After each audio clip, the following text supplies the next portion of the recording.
ASEAN mister মোর্শেদকে সান্ত্বনা দিচ্ছে। Doctor এসে বলল যে কেবিনের রোগীর কাছে ওরা কাউকে অ্যালাউ করতে পারবে না। উদিতা চোখ রাঙিয়ে তাকালো ছেলে ডক্টরটির দিকে, কটমট কণ্ঠে বলল, আপনাকে তো ভাবতে হবে না, রোগীর পরিবারের লোকজন অবশ্যই যাবে রোগীকে দেখতে। আপনাদের এইসব ফালতু নিয়ম মানার কোনো আগ্রহ নেই আমার। সামনে থেকে সরুন, আমি ভেতরে যাব। ডক্টর হতভম্ব হয়ে গেছে উদিতার ধমক দিয়ে বলা কথা শুনে। বেচারার সাথে এর আগে এমন করে আর কেউ কখনো কথা বলেনি। দ্বিধাগ্রস্ত হয়ে দাঁড়িয়ে আছে সে। উদিতা ডক্টরকে ডিঙিয়ে কেবিনের ভেতর প্রবেশ করলো। পেছন থেকে আশিয়ান ডক্টরকে আশ্বস্ত করলো। ডক্টর আর বাধা দিতে পারল না, তবে মনে মনে ক্ষেপে গেছে উদিতার উপর। তাসজিদও ভেতরে ঢুকেছে উদিতার পেছন পেছন। উদিতা মিসেস ইয়াসমিনের বিছানার পাশে টুলের ওপর বসলো। ওষুধের গন্ধ, ফিনাইলের গন্ধ সব মিলিয়ে এক ধরনের ঝাঁঝালো গন্ধ এসে নাকে ধাক্কা মারল উদিতার। নাক মুখ কুচকে গেল তার। মিসেস ইয়াসমিন সজাগে ছিলেন, তবে ওনার শরীর প্রচণ্ড দুর্বল, তাই চোখ বন্ধ করে আছেন। উদিতা মিসেস ইয়াসমিনের ক্যানোলা লাগানো হাতে আলতো করে চুমু খেয়ে বলল, মা, আমি এসেছি দেখো। উদিতার কণ্ঠ শুনতে পেয়ে মিসেস ইয়াসমিন দুর্বলভাবে চোখ মেলে তাকালেন। উদিতাকে দেখে ইশারায় জিজ্ঞেস করলেন তিনি যে সে কেমন আছে। উদিতা মিষ্টি হেসে জবাব দিল, তোমায় অনেক মিস করছিলাম মা। তোমাকে ছাড়া বাসাটা ভীষণ ফাঁকা ফাঁকা লাগছিল, তাই দেখো এখানে চলে এসেছি। মিসেস ইয়াসমিনের চেহারা জলজল করছে উদিতাকে দেখে। উদিতার কথা শুনে তিনি অনেক খুশি হলেন। কিছু বলতে চাইলেন তিনি। তাজিদ সেটা বুঝতে পেরে মাস্কটা একটু সরিয়ে দিল। মিসেস ইয়াসমিন দুর্বল ও নিভু নিভু কণ্ঠে বললেন, তোকে খুব দেখতে ইচ্ছে করছিল রে মা, তুই যাস না আমাকে রেখে। আমার একা একা ভালো লাগে না মা। উদিতা মিসেস ইয়াসমিনের হাত আলতোভাবে ধরে মুচকি এসে বলল, আমি তোমার কাছেই থাকবো মা, তুমি একটু চিন্তা করো না, তুমি খুব দ্রুতই সুস্থ হয়ে যাবে। মিসেস ইয়াসমিন প্রশান্তির হাসি দিয়ে উদিতাকে নিভু নিভু কণ্ঠে বললেন, আমি তোদের সাথে বাঁচতে চাই রে মা, এত জলদি মরার ইচ্ছে নেই আমার। আমি আমার এনা আর তাসজিদকে বিয়ে দিয়ে সুখী দেখতে চাই, তোর আর আশিয়ানের সন্তানকেও দেখতে চাই। আমার অনেক শখ রে মা, আমার আশিয়ানের সন্তানাধি দেখে যাওয়ার। জানি না আল্লাহ সেটা পূরণ করবে কিনা। বাচ্চার কথা শুনে উদিতা সামান্য থমকে গেল। একটু লজ্জাও পেল সে, কারণ সামনে তাজ দিচ্ছিল। সে হয়তো শুনেছে তার মায়ের কথা। উদিতা মুচকি হাসি দিয়ে বলল, তোমার শখ অবশ্যই পূরণ হবে মা, তুমি একটু চিন্তা করো না। আগে তুমি সুস্থ হয়ে যাও, তারপর দেখবে তোমার সকল ইচ্ছে পূরণ হবে। তাজিদ আর মিসেস ইয়াসমিনকে কথা বলতে দিল না। খুব দ্রুত মাস্কটা লাগিয়ে দিল সে। উদিতা মিসেস ইয়াসমিনের পাশেই বসে রইল। উদিতাই হয়তো একমাত্র মেয়ে যে এরকম রেকর্ড ব্রেক করেছে। মানুষ করোনা ভাইরাসকে প্রচণ্ড ভয় পায়, অথচ তার মনে ছিটে ফোটা ভয়ও কাজ করছে না। তার কাছে সব স্বাভাবিক মনে হচ্ছে। ডক্টররা রোগীর কেবিনে এভাবে কাউকে অ্যালাউ করেন না, কিন্তু উদিতা তাদের এসব রুলসের ধারকার ধারেনি। তার মতে রোগীর কাছে রোগীর প্রিয়জন থাকলে সে অতি দ্রুত সুস্থ হয়ে ওঠে, মনে সাহস আসে। কাছের মানুষ থাকলে মনে স্বস্তি আসে। তাজিদ বেরিয়ে যেতেই আশিয়ান কেবিনে প্রবেশ করে। উদিতা আশিয়ানকে দেখে বলল, আপনি সবাইকে বাসায় পাঠিয়ে দিন। ওনারা সারাদিন ধরে নাওয়া খাওয়া বাদ দিয়ে এখানে পড়ে আছেন, পরে তো ওনারাও অসুস্থ হয়ে পড়বেন। আপনি জোর করে হলেও সবাইকে বাসায় পাঠিয়ে দিন, আমরা আছি এখানে মায়ের পাশে, যান। আশিয়ান সাইজা নিয়ে চলে গেল। উদিতা মিসেস ইয়াসমিনের হাত ধরে থায় বসে রইল। একজন নার্স এসে কিসের একটা ইঞ্জেকশন পুশ করলো মিসেস ইয়াসমিনের হাতে। উদিতা চেয়ে চেয়ে দেখছে শুধু। আশিয়ান সবাইকে এক প্রকার জোর করে বাসায় পাঠিয়ে দিল। তারপর কেবিনে এসে ঢুকে এক কোণে রাখা কাউচের উপর বসে পড়ল। মিসেস ইয়াসমিনও ঘুমিয়ে গেছেন ততক্ষণে। উদিতা জায়গা থেকে নড়ল না, তবে আশিয়ানের দিকে তাকিয়ে রইল। আশিয়ানও উদিতার দিকে এক নজরে তাকিয়ে আছে। প্রায় 2 ঘন্টা পর তাসজিদ আর তাহমিদ হসপিটালে এলো। আশিয়ান আর উদিতার জন্য খাবার নিয়ে এসেছে তারা। বাকিদেরকে সাথে আনেনি ওরা। মিস্টার মোর্শেদকে মানা করেছে এখন আসতে। এনা আশিয়ানের ফোনে ভিডিও কল দিয়ে মাকে দেখছে চুপচাপ। পুরো কেবিনে পিনপতন নীরবতা বিরাজ করছে। তাহমিদ কেবিনের বাইরে থেকে আশিয়ানকে কল দিল। আশিয়ান বাইরে এসে তাহমিদ আর তাসজিদকে দেখতে পেল। আশিয়ান উদিতাকে নিয়ে ক্যান্টিনে চলে গেল খাবার খেতে। তাসজিদ গিয়ে কেবিনের ভেতর বসলো। দুজন দুপুরের খাবার অল্প করে খেয়ে নিল। কাল রাত থেকে উদিতা শুধু মনে মনে দোয়া করছে মিসেস ইয়াসমিনের সুস্থতার জন্য। রাতে তাহাজ্জুদের নামাজ পড়েছে সে। মোনাজাতে মিসেস ইয়াসমিনের সুস্থতা চেয়ে কান্না করেছে। তার একটাই চাওয়া, মিসেস ইয়াসমিন যাতে খুব দ্রুত সুস্থ হয়ে ওঠেন। বাসায় আগের মতন আনন্দ বিরাজ করুক। এতদিনে এটা সে বুঝতে পেরেছে যে সারা বাসার প্রাণী হলেন মিসেস ইয়াসমিন। তিনি না থাকলে কেমন অন্ধকার মনে হয় সব। খাওয়া শেষে দুজন কেবিনের বাইরে এসে দাঁড়ালো। আশিয়ান একটা দরকার নিচে যাবে, তাই উদিতা একাই কেবিনে প্রবেশ করলো। আশিয়ান নিচে চলে গেল। নিচে আসতেই কারো আর্তনাদের শব্দ কানে আসে আশিয়ানের। একটা লোক ডক্টরের পায়ের কাছে পড়ে কান্না করছে। আশিয়ানের কৌতূহল হলো ভীষণ। এগিয়ে গেল সে ওখানে। লোকটার পাশে একজন পোয়াতি মেয়ে স্ট্রেচারে শুয়ে পেটে চেপে ধরে ব্যথায় কাতরাচ্ছে। এমন দৃশ্য দেখে আশিয়ানের ভ্রু কুঁচকে গেল। একদম কাছে গিয়ে বোঝার চেষ্টা করলো যে এখানে হচ্ছেটা কি। ডক্টর নির্বিকারভাবে জানালো টাকা ছাড়া অপারেশন করা সম্ভব হবে না। আশিয়ান এগিয়ে এসে জিজ্ঞেস করলো, কি হচ্ছেটা কি এখানে? ডক্টর ভ্রু কুঁচকে তাকালো আশিয়ানের দিকে। কঠোর কণ্ঠে বলল, কে আপনি? আপনি এসে নাক গলাচ্ছেন কেন? ডক্টর চিনতে পারেনি আশিয়ানকে, তাই এরকমভাবে বলল। আশিয়ান চিবিয়ে চিবিয়ে যে লোকটা কান্না করছিল ওই লোকটাকে জিজ্ঞেস করলো। আপনি কাছেন কেন? কি হয়েছে? লোকটি 2 হাত দিয়ে চোখ মুছে কান্না স্বরে বলল, ভাই, আমি ওনার পায়ে ধরে বলছি আমার বইয়ের ডেলিভারি করার জন্য। টাকা আমি এখন কোনোভাবেই ম্যানেজ করতে পারছি না। কয়েকটা দিন সময় দিলে আমি সব টাকা ম্যানেজ করে দিয়ে দিব বলছি, কিন্তু ওনারা রাজি হচ্ছেন না। টাকা জমা না দিলে আমার বইয়ের অপারেশন করবে না ওনারা। আমি এখন কি করব ভাই? আমার বউটা যে মরে যাবে। মেয়েটার দিকে তাকালো একবার আশিয়ান। বয়স 22 কি 23 হবে। প্রসব বেদনায় ছটফট করছে অনবরত। আশিয়ান রক্তচক্ষু মেলে ডক্টরের দিকে তাকালো। রাগে তার মাথা ফেটে যাচ্ছে। একটা মানুষ মরে যাচ্ছে, সেদিকে তাদের কোনো খেয়াল নেই। তারা টাকা নিয়ে পড়ে আছে। আশিয়ান মুখের মাস্ক সরিয়ে ঠাস করে এক চড় বসিয়ে দিল ডক্টরের গালে। করিডোরের পরিবেশে মুহূর্তের মধ্যে শান্ত হয়ে গেল। আশিয়ানকে দেখে ডক্টর বিস্ময়ে হতবাক হয়ে তাকিয়ে আছে গালে হাত দিয়ে। আশিয়ান ডক্টরের অ্যাপ্রনের কলার ধরে বলল, এক্ষুনি এই মেয়েটার অপারেশনের ব্যবস্থা করবে, নইলে এমন অবস্থা করব যে সারা জীবনের জন্য ডক্টরগিরি ছুটে যাবে। দেখে নেব কি করে হসপিটালে চাকরি করিস। গো ফাস্ট। আশিয়ানের ধমকে ম্যাজিকের মতো কাজ হলো। আরও 2 জন ডক্টর এগিয়ে এসে মহিলাকে অপারেশন থিয়েটারে নিয়ে গেল। এই ডক্টর আশিয়ানকে অনুরোধ করে বলল, আপনার পায়ে পড়ি, এমন কিছু করবেন না প্লিজ। একটা টাকাও লাগবে না। আমার টাকা দিয়ে আমি অপারেশন করব। আপনি চিন্তা করবেন না, আমরা আমাদের বেস্টটা দিয়ে চিকিৎসা করব। আশিয়ান আঙুল উঁচিয়ে বলল, মনে থাকে যেন, শুধু এই মেয়ের ক্ষেত্রেই নয়, যে দরিদ্র মানুষটাই আসবে এখানে তার যেন বেস্ট চিকিৎসাটাই হয়। কোনো ধরনের হেলাফেলা চলবে না, নয়তো কিভাবে তোমরা হসপিটালের ডক্টর হিসেবে থাকো সেটাও আমি দেখে নেব। Mind it. সবার চাকরি খাওয়া আমার বাম হাতের খেলা। জি জি, বুঝেছি। ডক্টর তাড়াহুড়ো করে চলে গেল। লোকটা কৃতজ্ঞ দৃষ্টিতে তাকিয়ে আছে আশিয়ানের দিকে। আশিয়ান লোকটির দিকে তাকিয়ে মুচকি এসে ম্যানিব্যাগ বের করে সেটার থেকে 10,000 টাকা ও তার অফিসের কার্ড বের করে লোকটির হাতে ধরিয়ে দিয়ে বলল, এই টাকাটা রাখুন। বাচ্চা হলে তার জন্য কাপড় চোপড় আর প্রয়োজনীয় জিনিসপত্র কিনে নেবেন। আর হ্যাঁ, কোনো দরকার লাগলে কিন্তু আমার কার্ডের এই নাম্বারটাতে কল দিয়ে আমার পিএর সাথে কথা বলবেন। সে পরে আমাকে জানিয়ে দেবে। আর আমি বর্তমানে এই হসপিটালে 7 তলার ডান পাশের অপোজিট সাইডেই আছি, ঠিক আছে? বেবি হলে আমাকে জানাবেন। কিন্তু এখন অপারেশন করতে কোনো টাকা লাগবে না, এমনকি যাবতীয় ওষুধের জোগাড়ও ওরা করে দেবে। টেনশন করবেন না। আর আপনার আম্মুর জন্য দোয়া করবেন। লোকটি চোখে জল মুছে হাসি নিয়ে আশিয়ানকে কৃতজ্ঞতার সহিত বলল, আমি জানি না আপনার এই ঋণ আমি কিভাবে শোধ করব। আল্লাহ আপনার অনেক ভালো করবেন। আপনার আম্মুর জন্য দোয়া রইল। আশিয়ান মুচকি হাসি দিয়ে মুখে মাস্ক লাগিয়ে চলে গেল তার দরকারি কাজে। লোকটা কৃতজ্ঞ দৃষ্টিতে তাকিয়ে রইল আশিয়ানের যাওয়ার পানে।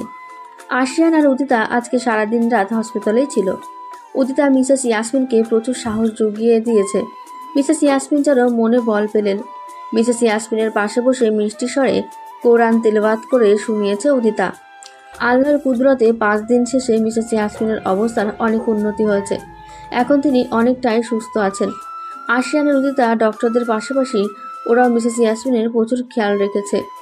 আশিয়ান নামাজ পড়ে শুধু মায়ের জন্য মোনাজাতে কান্নাকাটি করত প্রচুর। উদিতাও সেম।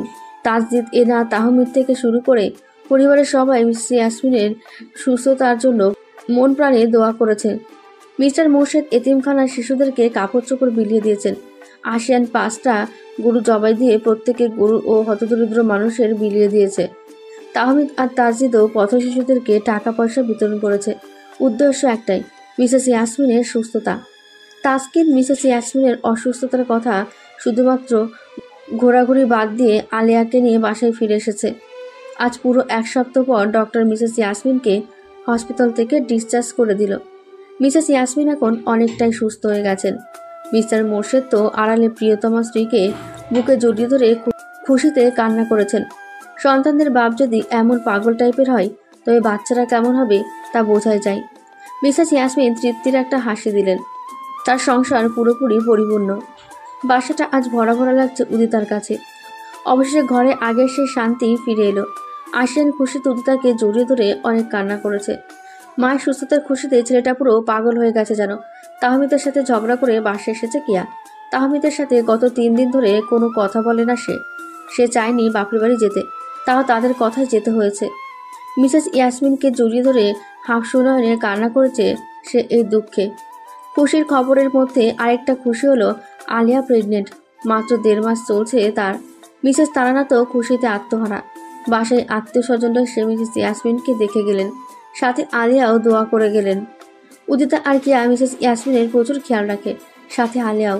আলিয়া এখন উদিতার সাথে স্বাভাবিক আচরণ করে, হিংসা করে না আর সে উদিতাকে। এতে উদিতাও খুশি, কিন্তু তারিন উদিতাকে এখনও পছন্দ করে না। তবে তার ক্ষতি করার চেষ্টা করেনি সে। তার আশা এসেছিল মিসেস ইয়াসমিনকে দেখতে, তবে একা নয়, সাথে তার ফ্রিয়ান্সও এসেছিল। সেটা অনেক ভালো, মিশুক প্রচুর। বেচারি আশাকে আশিয়ানের আশা পুরোপুরি ছাড়তে হলো। উদিতা আগের থেকে আরও অনেক ম্যাচিওর হয়েছে। সে এখন পরিপূর্ণা সংসারী নারী। ইলিয়ানাকে আশা ডিভোর্স দিয়ে দিয়েছে 1 মাস আগে। আশাদের প্রথম বউ ইলিয়ানার বাবার ওপর মামলা ঠুকে দিয়েছে, কারণ লোভে পড়ে বিবাহিত আশাদের কাছে মেয়ে বিয়ে দিয়েছেন উনি। আশাদের প্রথম স্ত্রী লন্ডনে ছিল, বিধায় 2-3 বছর তারা শান্তিতে কাটিয়েছে। কিন্তু এখন ভদ্রমহিলা স্বামীর কাছে চলে এসেছেন, তাই ইলিয়ানার দিন শেষ। আশা তো তার প্রথম বউয়ের হাতের পুতুল। প্রথম স্ত্রীর কথার সুর করে ইলিয়ানাকে ডিভোর্স দিয়ে দিয়েছে। বর্তমানে ইলিয়ানা একজন ডিভোর্সি মেয়ে। সেদিন আশিয়ান ইলিয়ানাকে শাস্তি দিতে চেয়েছিল, কিন্তু পরে কি একটা মনে করে মনোভাব পাল্টায় সে, কারণ তার বিশ্বাস ছিল আল্লাহর ওপর, এবং আল্লাহ ঠিকই এর বিচার করেছেন। একটা কথা আছে না, লোভে বাপ পাপে মৃত্যু। প্রবাদটা ইলিয়ানার সাথে অক্ষরে অক্ষরে ফেলেছে। আশিয়ানের এতে কোনো প্রকার আক্ষেপ নেই। সে তার বর্তমান নিয়ে অনেক ভালো আছে। উদিতাই এখন তার জীবনের সব। ভাগ্য করে মানুষ এমন স্ত্রী পায়। আশিয়ানের ব্যবসায়ের এখন আরও উন্নতি হয়েছে। সব কিছু নিয়ে অনেক ভালো আছে সে। মিসেস ইয়াসমিনের পর তাহমিদ আর আশিয়ান জ্বরের কোপে পড়ে। উদিতা দিন রাত আশিয়ানের সেবা করেছে, টাইমলি খাবার খাইয়েছে, ওষুধ দিয়েছে, গা মুছিয়ে দিয়েছে। টানা 4 দিন জ্বরে ভুগে পড়ে সুস্থ হয় আশিয়ান। তাহমিদেরও সেবা যত্নে কোনো ত্রুটি রাখেনি কেয়া। ওরা হসপিটালে বেশি ছিল, তাই দুজনকেই ভাইরাস আক্রমণ করেছে। তা ভালো, গুরুতর কিছু হয়নি। শক্ত সমর্থ যুবক হওয়ায় এবং অনেক সেবা যত্ন পাওয়ায় দ্রুতই সুস্থ হয়ে উঠেছে 2 ভাই। দেখতে দেখতে 1.5 মাস পার হয়ে গেছে। সময় যে কিভাবে যায় তার টেরই পাওয়া যায় না। সময় তার নিজ গতিতে স্রোতের মতো বয়ে চলে যায়, কারো জন্য থেমে থাকে না। ইদানিং উদিতার প্রচুর বমি ভাব করে, এমনকি কয়েকদিন ধরে বমিও হয়েছে। মাথা ঘোরায় খালি, কোনো কিছুর গন্ধ সহ্য করতে পারে না, এমনকি পারফিউমের ঘ্রাণও না। আশিয়ান যখনই পারফিউম লাগাতে যায় তখনই উদিতা নাকে কাপড় দিয়ে বারান্দায় চলে আসে। আশিয়ান তো উদিতার এমন কাণ্ড হতবাক, কারণ এর আগে উদিতা কখনো এমন করেনি। উদিতা শুধু টক খেতে মন চায়। যত রকমের আচার ছিল বাসায় সব সে আর আলিয়া মিলে শেষ করেছে। আলিয়ার বর্তমানে 3.5 মাস চলছে প্রেগনেন্সি। আলিয়াকে সবাই প্রচুর যত্ন করে, দেখে শুনে রাখে তাকে। আগে তো এমনিতেই কোনো কাজ করতো না, এখন তো পানিটাও নিজে ঢেলে খায় না। মিসেস তারানাতেও তাকে সবসময় মুখে তুলে খাবার খাইয়ে দেয়। এতটাই স্নেহ করে সবাই। এরকম শ্বশুরবাড়ি পেতে হলে কপাল লাগে কপাল। আজ সকালে উদিতা বিছানার উপর শুয়ে আছে। বিছানা ছেড়েও উঠতে মন চাইছে না তার। আশিয়ান আজকে অফিসে যায়নি। এখনও উদিতার বুকে মাথা রেখে বাচ্চাদের মতো গুটিসুটি মেরে ঘুমোচ্ছে। উদিতা এখন অলস হয়ে গেছে প্রচুর। কিছু করতে গেলেই বিরক্তি চলে আসে তার। অথচ এই সেই মেয়ে যে সারাদিন সারা বাসায় টই টই করে কাজকর্ম করে। নিজেকে দেখে মাঝে মধ্যে নিজেই অবাক হয়ে যায় উদিতা। সে তো আগে এরকম ছিল না, তবে এখন এরকম হয়ে গেল কেন? উদিতা আশিয়ানের চুল দিয়ে নাড়াচাড়া করছে এক মনে। এমন করায় আশিয়ানের ঘুম ভেঙে গেল। চোখ মুখ কুঁচকে ঘুম ঘুম কণ্ঠে উদিতার দিকে নিভু নিভু চোখে তাকিয়ে বলল, কি হয়েছে তোমার উদিতা? এমন করছো কেন? ঘুমাতে দাও প্লিজ। আমার কিচ্ছু ভালো লাগছে না। তাহলে বাইরে গিয়ে হাঁটো, নয়তো তোমার বাগানে যাও, দেখবে ভালো লাগবে তোমার। ধ্যাত, এসব কিছু করতে ভালো লাগছে না। আশিয়ান এবার উদিতার থুতনি ধরে পড়ল। তাহলে এভাবেই শুয়ে থাকো আর আমার মাথায় হাত বুলিয়ে দাও। উদিতা আশিয়ানের কিছু বলতে যাবে, তখনই ওর পেট মোচড় দিয়ে গা গুলিয়ে উঠল। ওয়াক ওয়াক করতে করতে আশিয়ানকে এক ধাক্কায় সরিয়ে দিয়ে দৌড়ে ওয়াশরুমে গিয়ে বমি করতে লাগলো সে বেসিনে। আশিয়ান অবাক হলো অনেক, হঠাৎ কি হলো মেয়েটার। আশিয়ানও বিছানা ছেড়ে উঠে দ্রুত উদিতার কাছে গিয়ে উদিতাকে ধরে পিঠে আলতোভাবে হাত বুলিয়ে দিতে লাগলো। বমি করতে করতে উদিতা ক্লান্ত, শরীরের শক্তি সব উধাও হয়ে গেছে তার বমি করে। আশিয়ান উদিতাকে আগলে ধরে তার চোখে মুখে পানি ছিটিয়ে দিয়ে কোলে নিয়ে বিছানায় এনে তাকে শোয়ালো। উদিতা একদম নেতিয়ে গেছে, একেবারে বমি করে। আশিয়ান উদিতার গালে হাত দিয়ে জিজ্ঞেস করলো, হেই বউ, হঠাৎ করে কি হলো তোমার?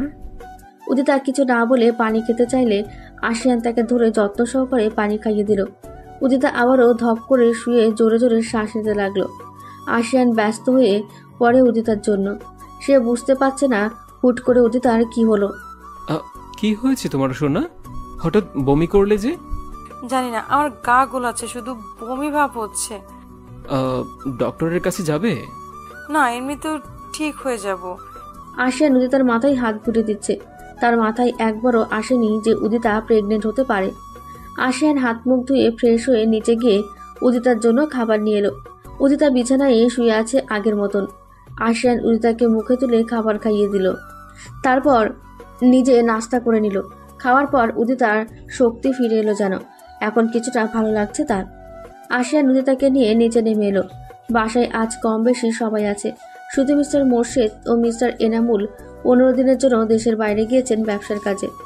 তাহমিদ আর তামজিদ অফিসের কাজে বিজি, বাকিরা বাসায় আছে। তাসকিন সোফায় বসে আলিয়াকে ফল খাওয়াচ্ছে। উদিতাকে নিয়ে আশিয়ান ওপর একটা সোফায় বসলো। টি টেবিলের ওপর ফল আর চাকু রাখা আছে। আশিয়ান চাকু হাতে নিয়ে একটা আপেল কেটে উদিতাকে দিল। উদিতা প্রথমে না করলেও আশিয়ানের ধমকে আপেলের পিস নিয়ে খেতে লাগলো। কেয়া কফি বানিয়ে নিয়ে এসে সোফায় বসলো। এনা এসে একে একে সবার হাতে কফির মগ ধরিয়ে দিয়ে নিজেও একটা মগ নিয়ে সোফায় বসে পড়ে। উদিতা কফি না খেয়ে আলিয়ার মতো ফল খাচ্ছে। ভালোই লাগছে ফল খেতে। উদিতা সবার সাথে কথা বলতে বলতে প্রায় অর্ধেক ফল খেয়ে সামার করে ফেলেছে। আশিয়ান হতবাক হয়ে তাকিয়ে আছে উদিতার দিকে। আশিয়ানের এমন তাকানোতে হুঁশ ফিরে উদিতার। এতক্ষণে খেয়াল করে দেখে সে বহুত খেয়ে ফেলেছে, তবু যেন আরো খেতে পারবে এমন অবস্থা। বেক্কেলের মতো হেসে লাস্ট একটা আঙুল নিয়ে মুখে পুরে দিল। আশিয়ান উদিতার কপালে হাত ছুঁয়ে দিল, বিস্মিত হয়ে জিজ্ঞেস করলো, তোমার শরীর ঠিক আছে তো উদিতা? কি হয়েছে তোমার? তুমি তো কখনোই এত ফল খাও না, জোর করে তো তোমাকে খাওয়ানো যায় না। উদিতা হাতে হাত ঘষে আমতা আমতা করে বলল, কি জানি, মাঝে মাঝে খালি খেতে ইচ্ছে করে। খাক না, সমস্যা কি? তাতেও যদি ওর স্বাস্থ্য একটু বাড়ে। ওর বয়সে থাকতে আমি এর থেকেও বেশি খেতাম। তুই খা তো মা, ওর কথা শুনিস না। না থাক, পেট ভরে গেছে। আশিয়ান কেমন করে যেন তাকালো উদিতার দিকে। উদিতার এমন অদ্ভুত বিহেভিয়ারের জন্য সন্দেহ হচ্ছে তার। তাসকিনের কথায় বাস্তবে ফিরে এলো সে। মাথা থেকে ঝেড়ে ফেলে দিল সন্দেহটা। কিসের জন্য? আশিয়ান গম্ভীর কণ্ঠে বলল, বাচ্চাদের মতো কথা বলিস দাশু। তোর বউ প্রেগনেন্ট। ফালতু আড্ডায় সময় না কাটিয়ে এই সময়টা নিজের স্ত্রীকে দে, ভালো হবে। আর বেড়াতে ইচ্ছে করলে সামনের লেনগুলো থেকে আলিয়াকে নিয়ে হেঁটে আয়, এতে আরো ভালো হবে। আশিয়ান তো ঠিকই কথা বলেছে রে, মেয়েটাকে নিয়ে বাইরে হেঁটে আয়। এই সময়টাতে হাঁটাহাঁটি করা অনেক ভালো, বাজে আড্ডায় যাওয়ার কোনো দরকার নেই। বউ বাচ্চাকে সময় দে। এখন তুই আর একা নস যে যখন ইচ্ছা হবে এখানে ওখানে চলে যাবি। মিসেস ইয়াসমিন এবার এসব প্রসঙ্গ বাদ দিয়ে আশিয়ানকে উদ্দেশ্য করে বললেন, আশিয়ান, কিছু শুনেছিস তুই? কি শুনবো আম্মু? তোর আদরের ছোট ভাই একটা মেয়েকে পছন্দ করে। মিসেস ইয়াসমিনের কথা শুনে তাসজিদের বিষম লেগে গেল। এরা ঠাস করে তাসজিদের মাথায় বাড়ি মারল বিষম নামার জন্য। তাসজিদ কটমট করে এনার দিকে তাকালো। এরা দাঁত কেলিয়ে একটা হাসি দিল। আশিয়ান অবাক হয়ে গেছে মায়ের কথা শুনে। বিস্মিত কণ্ঠে জিজ্ঞেস করলো, কি বলছো আম্মু তুমি এসব? তাসদিদ কোন মেয়েকে পছন্দ করে? তোর গুণদর ভাই কেয়ার মামাতো বোন তিশাকে পছন্দ করে। শুধু পছন্দ অবধি থেমে থাকেনি, শুনলাম তাদের 2 বছর ধরে রিলেশনও চলছে। আশিয়ান এবার তাসজিদের দিকে তাকালো। তাসজিদ ভয়ে দাঁত দিয়ে নখ কাটতে লাগলো। আশিয়ান আবারও বলল, ভাবি, তিশানা মাত্র ইন্টার সেকেন্ড ইয়ারে পড়ে, তবে এসব কেমনে কি? কি জানি ভাই, আমিও বুঝতে পারছি না আসলে। এইসব আমাদের দেবরের কীর্তি, আমি নিজেও জানতাম না তাদের ব্যাপারে। তবে তিশা আমার ছোট বোন, হেনার কাছে ধরা পড়ে যাওয়ায় সব খুলে বলেছে। হেনা পরে আমাকে জানানো গতকাল। কিরে তাসজিদ, কি শুনছি এসব? হ্যাঁ, ছি ছি তাসজিদ, তোর এসব কাণ্ড দেখে আমার কচু গাছের সাথে ফাঁসি দিয়ে মরে যেতে ইচ্ছা করছে। তোকে তো আমি সহজ সরল মনে করতাম, কিন্তু তুই দেখা যায় অবশেষে কালপ্রিট বের হলি। Shame on you Tasjid. Tasjid পড়েছে মানকার চিপাই। এরা পেঁচিয়ে ছাড়বে তাকে। লজ্জায় মাথা কাটা যাচ্ছে তার। মনে মনে বলছে, হে ধরনী, মাটি ফাঁক হও, আমি সেখানে ঢুকে যাই। তো এখন কি করার আম্মু? পাপা জানে তোমার ছোট ছেলের কুকৃতির কথা? না, বলেনি এখনো। চিন্তা করছি এই দুটোর আক্ট করে রাখবো বর্তমানে, তারপর তাসজিদের ডক্টর হওয়ার পরে বিয়ে। তিশাকে আমার অনেক ভালো লাগে। মেয়েটা বড়ই মিশুক, ভদ্র আর আন্তরিক, ঠিক আমার উদিতার মতো। তোর বাবা আসলে কেয়ার মামার বাসায় প্রস্তাব নিয়ে যাব। তাসজিদ খুশিতে লুঙ্গি ডান্স দিচ্ছে মনে মনে। এত খুশি সে জীবনেও হয়নি। তার আম্মু কত ভালো, কি সুন্দর, কোনো আন্দোলন ছাড়াই রাজি হয়ে গেছেন। একটা বকাও খায়নি এই বিষয় নিয়ে। ভালো হবে।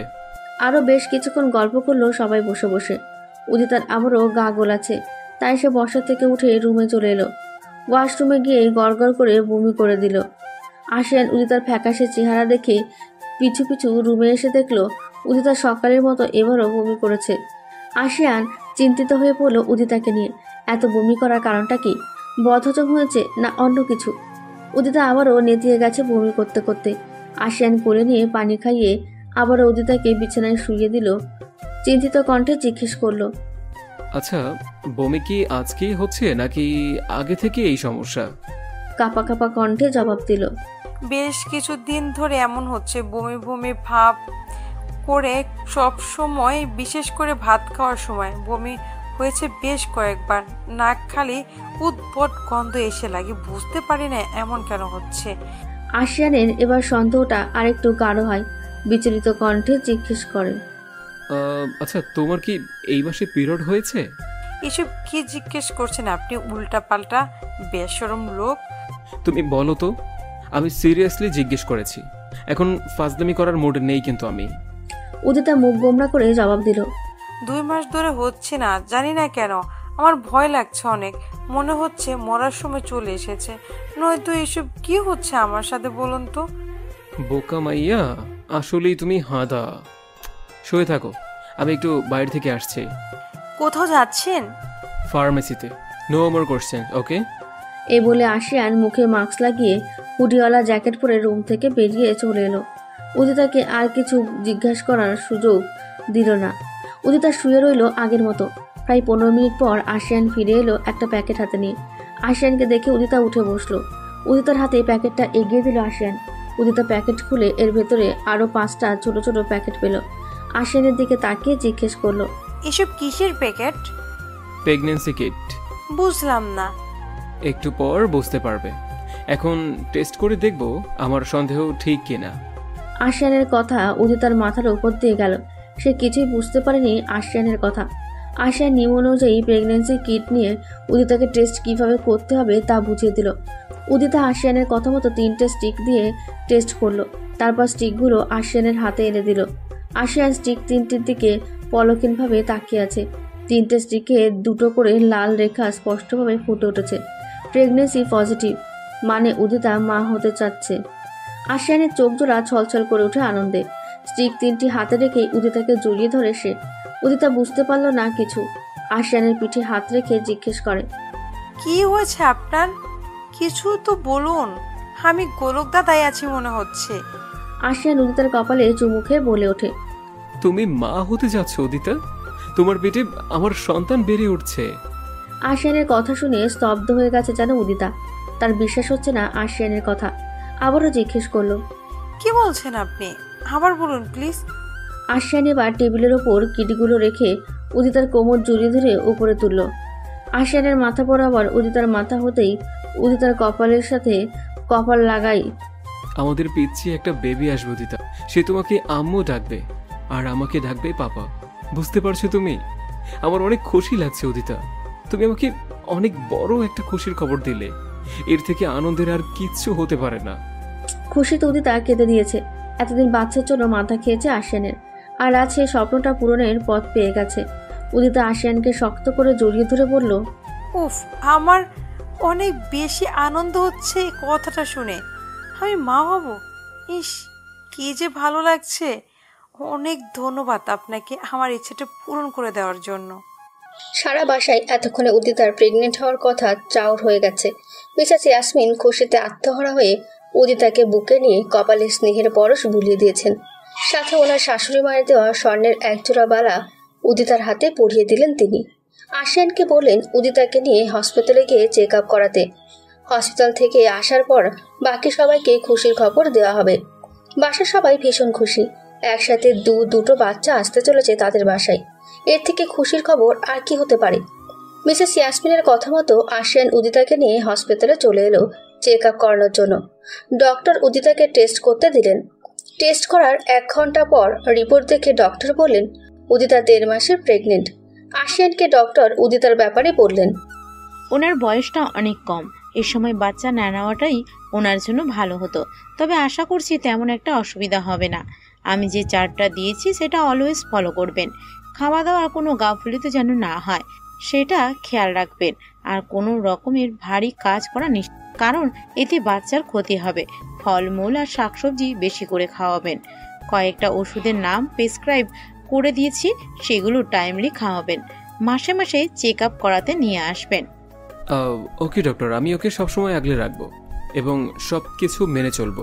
ওনার প্রতি একটু বেশি খেয়াল রাখবেন, কারণ উনি বাচ্চা নেওয়ার মতো তেমন কোনো ম্যাচুয়ার হননি, তা বোঝাই যাচ্ছে। আশা করি বুঝতে পারছেন আমার কথা। তবে এইসবগুলো অ্যাডভাইস মেনে চললে আশা করি কোনো প্রবলেম হবে না। এতে মা ও শিশু দুজনেই ভালো থাকবে।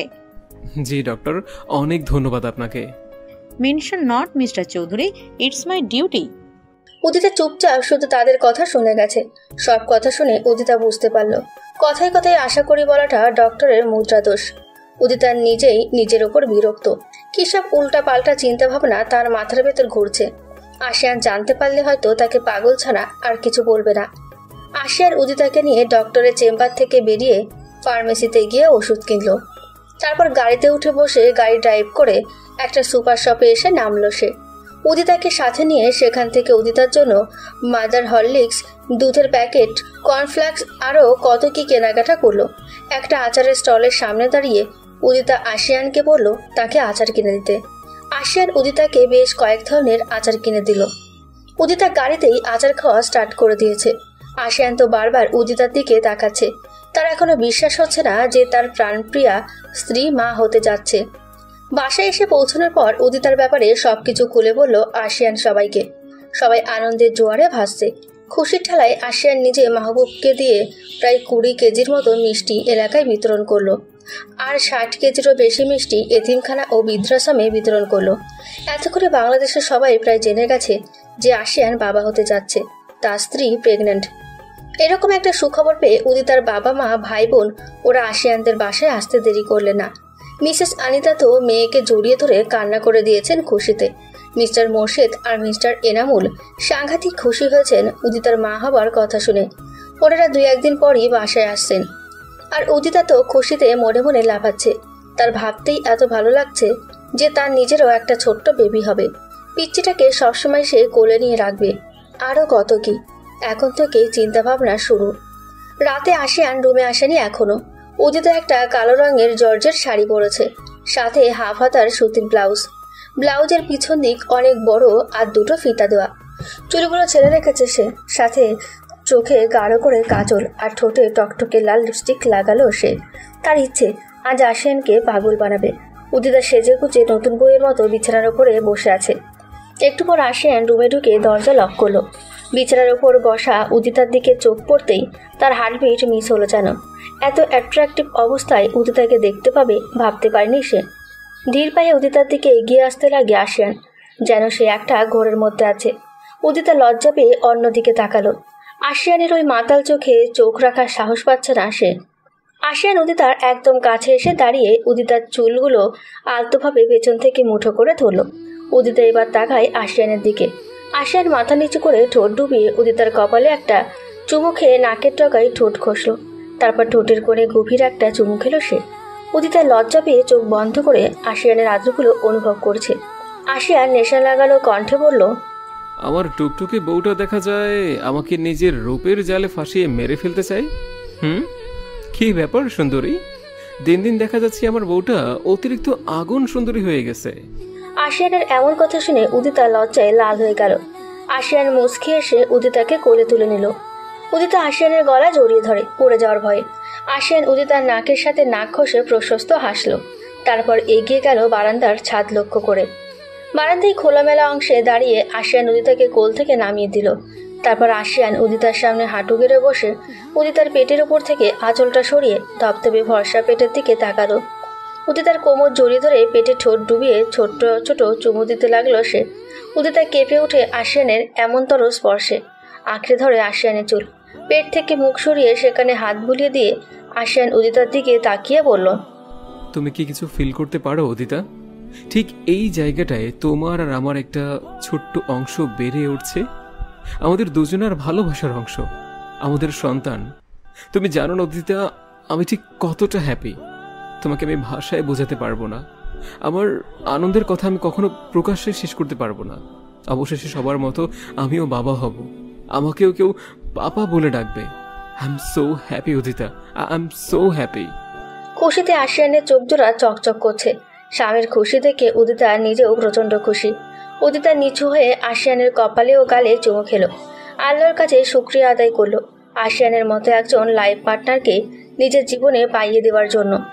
আশিয়ান উদিতার পেটে আরেকটা চুমু খেয়ে বসা থেকে দাঁড়ালো।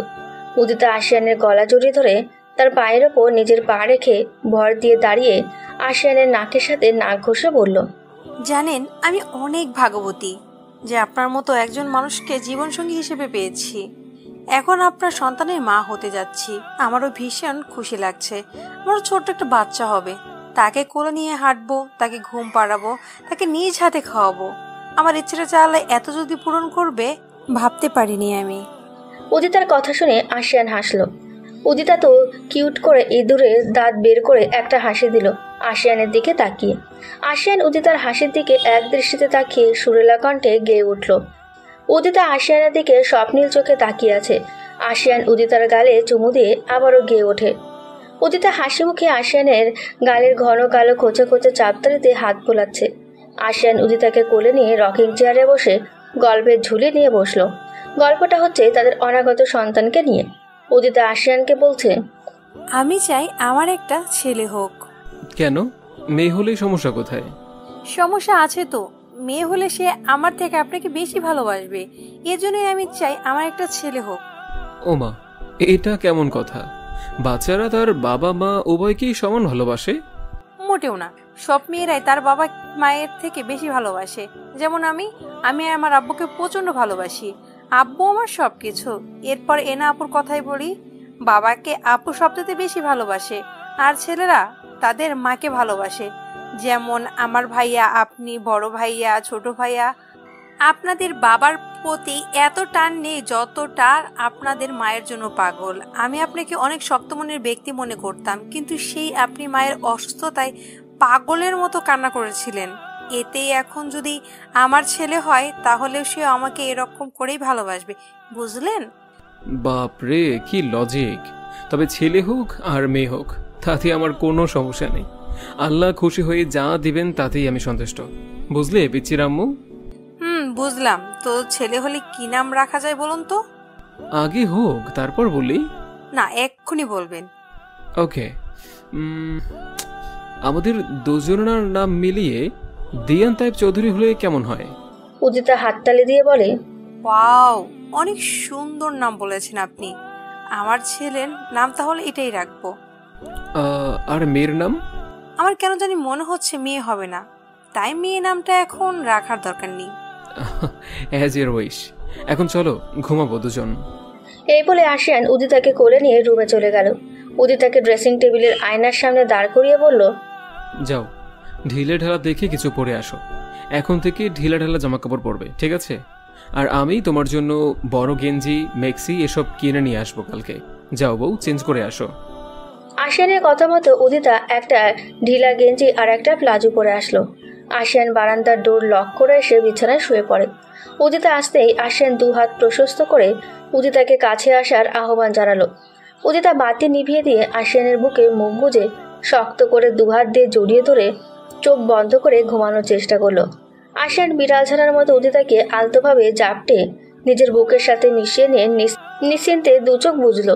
উদিতা হলো তার পরাণ পাখি, তার কলিজার টুকরো পিচ্চি বউ। এভাবে দিনের পর দিন যেতে লাগে। আশিয়ান উদিতার জন্য অফিস যাওয়া বাদ দিয়ে দিয়েছে। অফিস শেষে বিকালের দিকে উদিতা যখন ঘুমিয়ে থাকে তখন গিয়ে চেক করে আসে। মাঝে মধ্যে দরকারি কোনো কাজ যেটা আশিয়ানকে ছাড়া সম্ভব নয়, তখন উদিতাকে মিসেস ইয়াসমিনের কাছে গজিয়ে দিয়ে কাজে যায়। আবার কাজ শেষ হতে ঝটপট বাড়ি আসে। ছেলের এমন পাগলামি দেখে মিসেস ইয়াসমিন হাসেন। উদিতাকে নিয়ে সে মারাত্মক পজিটিভ। আশিয়ান নামাজ পড়ে মসজিদ থেকে আসার পর উদিতা নামাজ আদায় করে আর আশিয়ান তার পাশে বসে থাকে। উদিতাকে রান্নাঘরের কাছেও যেতে দেয় না সে। উদিতা যখন বমি করে তখন আশিয়ান উদিতাকে শক্ত করে ধরে রাখে। মাঝে মধ্যে উদিতাকে নিয়ে সে বাইরে হাঁটতে যায়। মাঝরাতে উদিতার যখন খিদে পায় তখন আশিয়ান নিজে তার জন্য খাবার তৈরি করে আনে। উদিতা যখন যা খেতে চায় তার সাথে সাথে হাজির করে সে। আর সারাদিনে একটু পর পর খাবার খাওয়াই সে উদিতাকে জোর করে হলেও ফলমূল তো আছেই। সকালে আর রাতে মাদার সরলিক্স, বিকালে দুধ ডিম। উদিতার শরীরে যাতে রক্তের কোনো ঘাটতি না থাকে এই জন্য দুদিন পর পর কবুতরের মাংস, কোয়েল পাখির মাংস এসব খাওয়া বাধ্যতামূলক। উদিতা মাঝে মধ্যে আশিয়ানের ওপর রাগ করে বসে, কারণ আশিয়ান তাকে এক খাওয়ার ওপরই রাখে সারাদিন। এতে উদিতা আগের থেকে আরও গোলুমলু হয়ে গেছে। উদিতার এখন 5 মাস চলছে। পেট অনেকটাই বড় হয়েছে তার। যদিও তার পর্দা করার কারণে বাইরের ও বাসার কেউ তার পেটের সাইজ বুঝতে পারে না। দেখতে দেখতে কিভাবে যে 5 মাস হয়ে গেছে তার প্রেগন্যান্সি সেটা ভাবতেও অবাক লাগে উদিতার। এখন বাচ্চার অস্তিত্ব সে স্পষ্ট টের পায়। অনেক ভালো লাগে তার যখন আয়নার সামনে দাঁড়িয়ে পেটের ওপর হাত বুলিয়ে নিজের বাচ্চাটার অস্তিত্ব অনুভব করে সে। আশিয়ান তো উদিতাকে মোটেও চোখের আড়াল করে না। আশিয়ানের অনুমতি ছাড়া ওয়াশরুমেও যেতে পারে না সে। ওয়াশরুমে গেলে দরজা লক করাও নিষিদ্ধ তার জন্য। এতটাই কঠোর আশিয়ান উদিতার প্রত্যেকটা বিষয় নিয়ে। আল্লাহর এখন 7 মাস চলে। আলটা করে দেখা গেছে তাদের মেয়ে হবে। তাসকিন তো খুশিতে শেষ। তবে সে আশিয়ানের মতো বউয়ের এত খেয়াল রাখতে পারে না। অফিসে যেতে হয়, তাই আলিয়ার খেয়াল মিসেস তারানাই রাখেন। বাসার রান্নাবান্না সব কেয়াই সামলায়।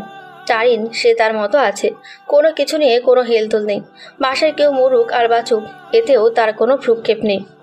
আশিয়ান প্রতি মাসে উদিতাকে হসপিটালে নিয়ে গিয়ে চেক আপ করায়। উদিতাকে গোসলও সে নিজে করিয়ে দেয়।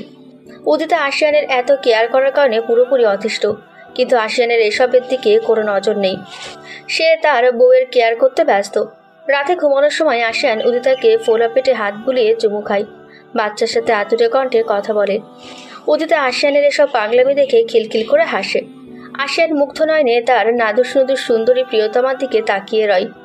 উদিতার যখন প্রেগনেন্সির 7 মাস চলে আশিয়ান উদিতাকে হসপিটালে নিয়ে যায় আলটা করাতে।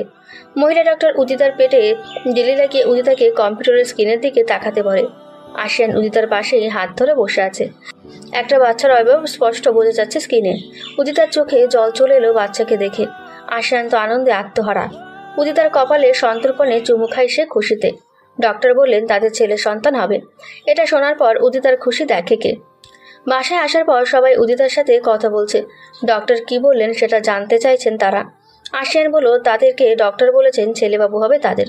এই কথা শুনে মিসেস ইয়াসমিন খুশিতে কেঁদে দিলেন। ডক্টর এও বলেছেন বাচ্চার পজিশন ভালো আছে।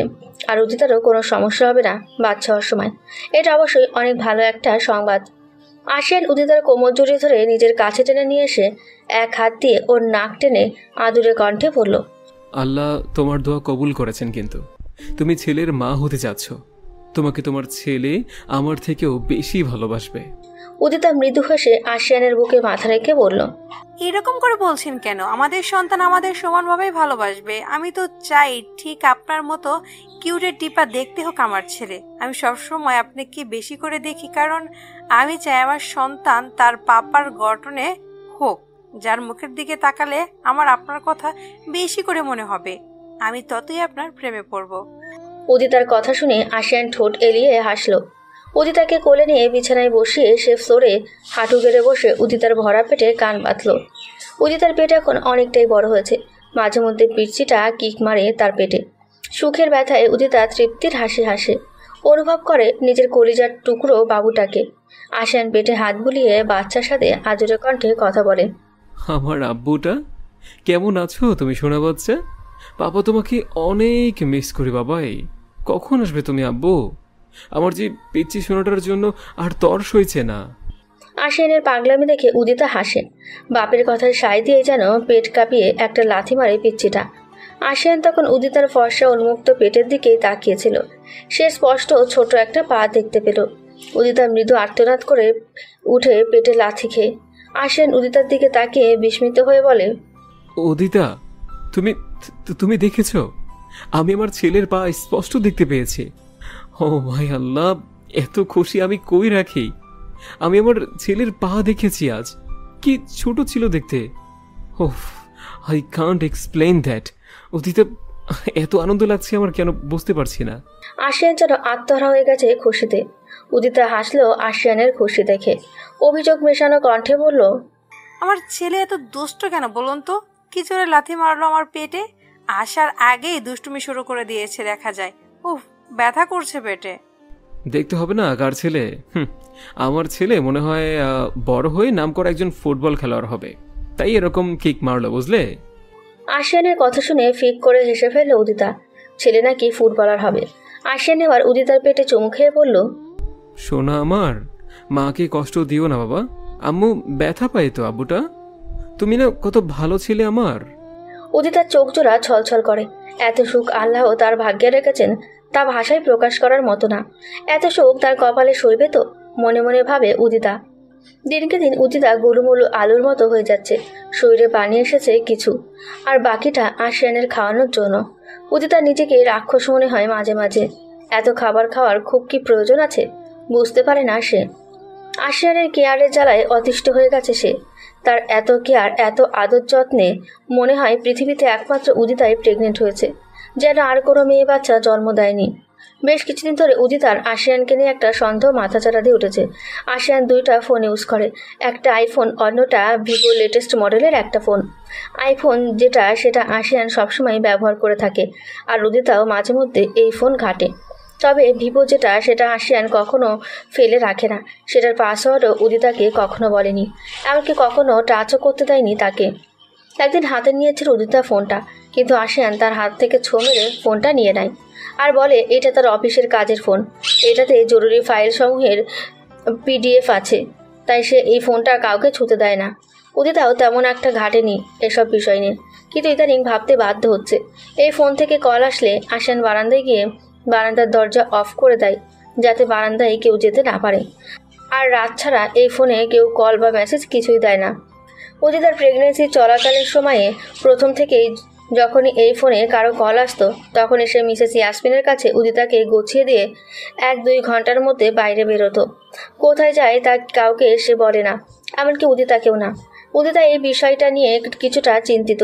সে বুঝতে পারে না রাতের বেলা আশিয়ানের কিসের কাজ, তাও 1 সপ্তাহ কি 2 সপ্তাহ পর পর একবার করে বেরিয়ে যায়।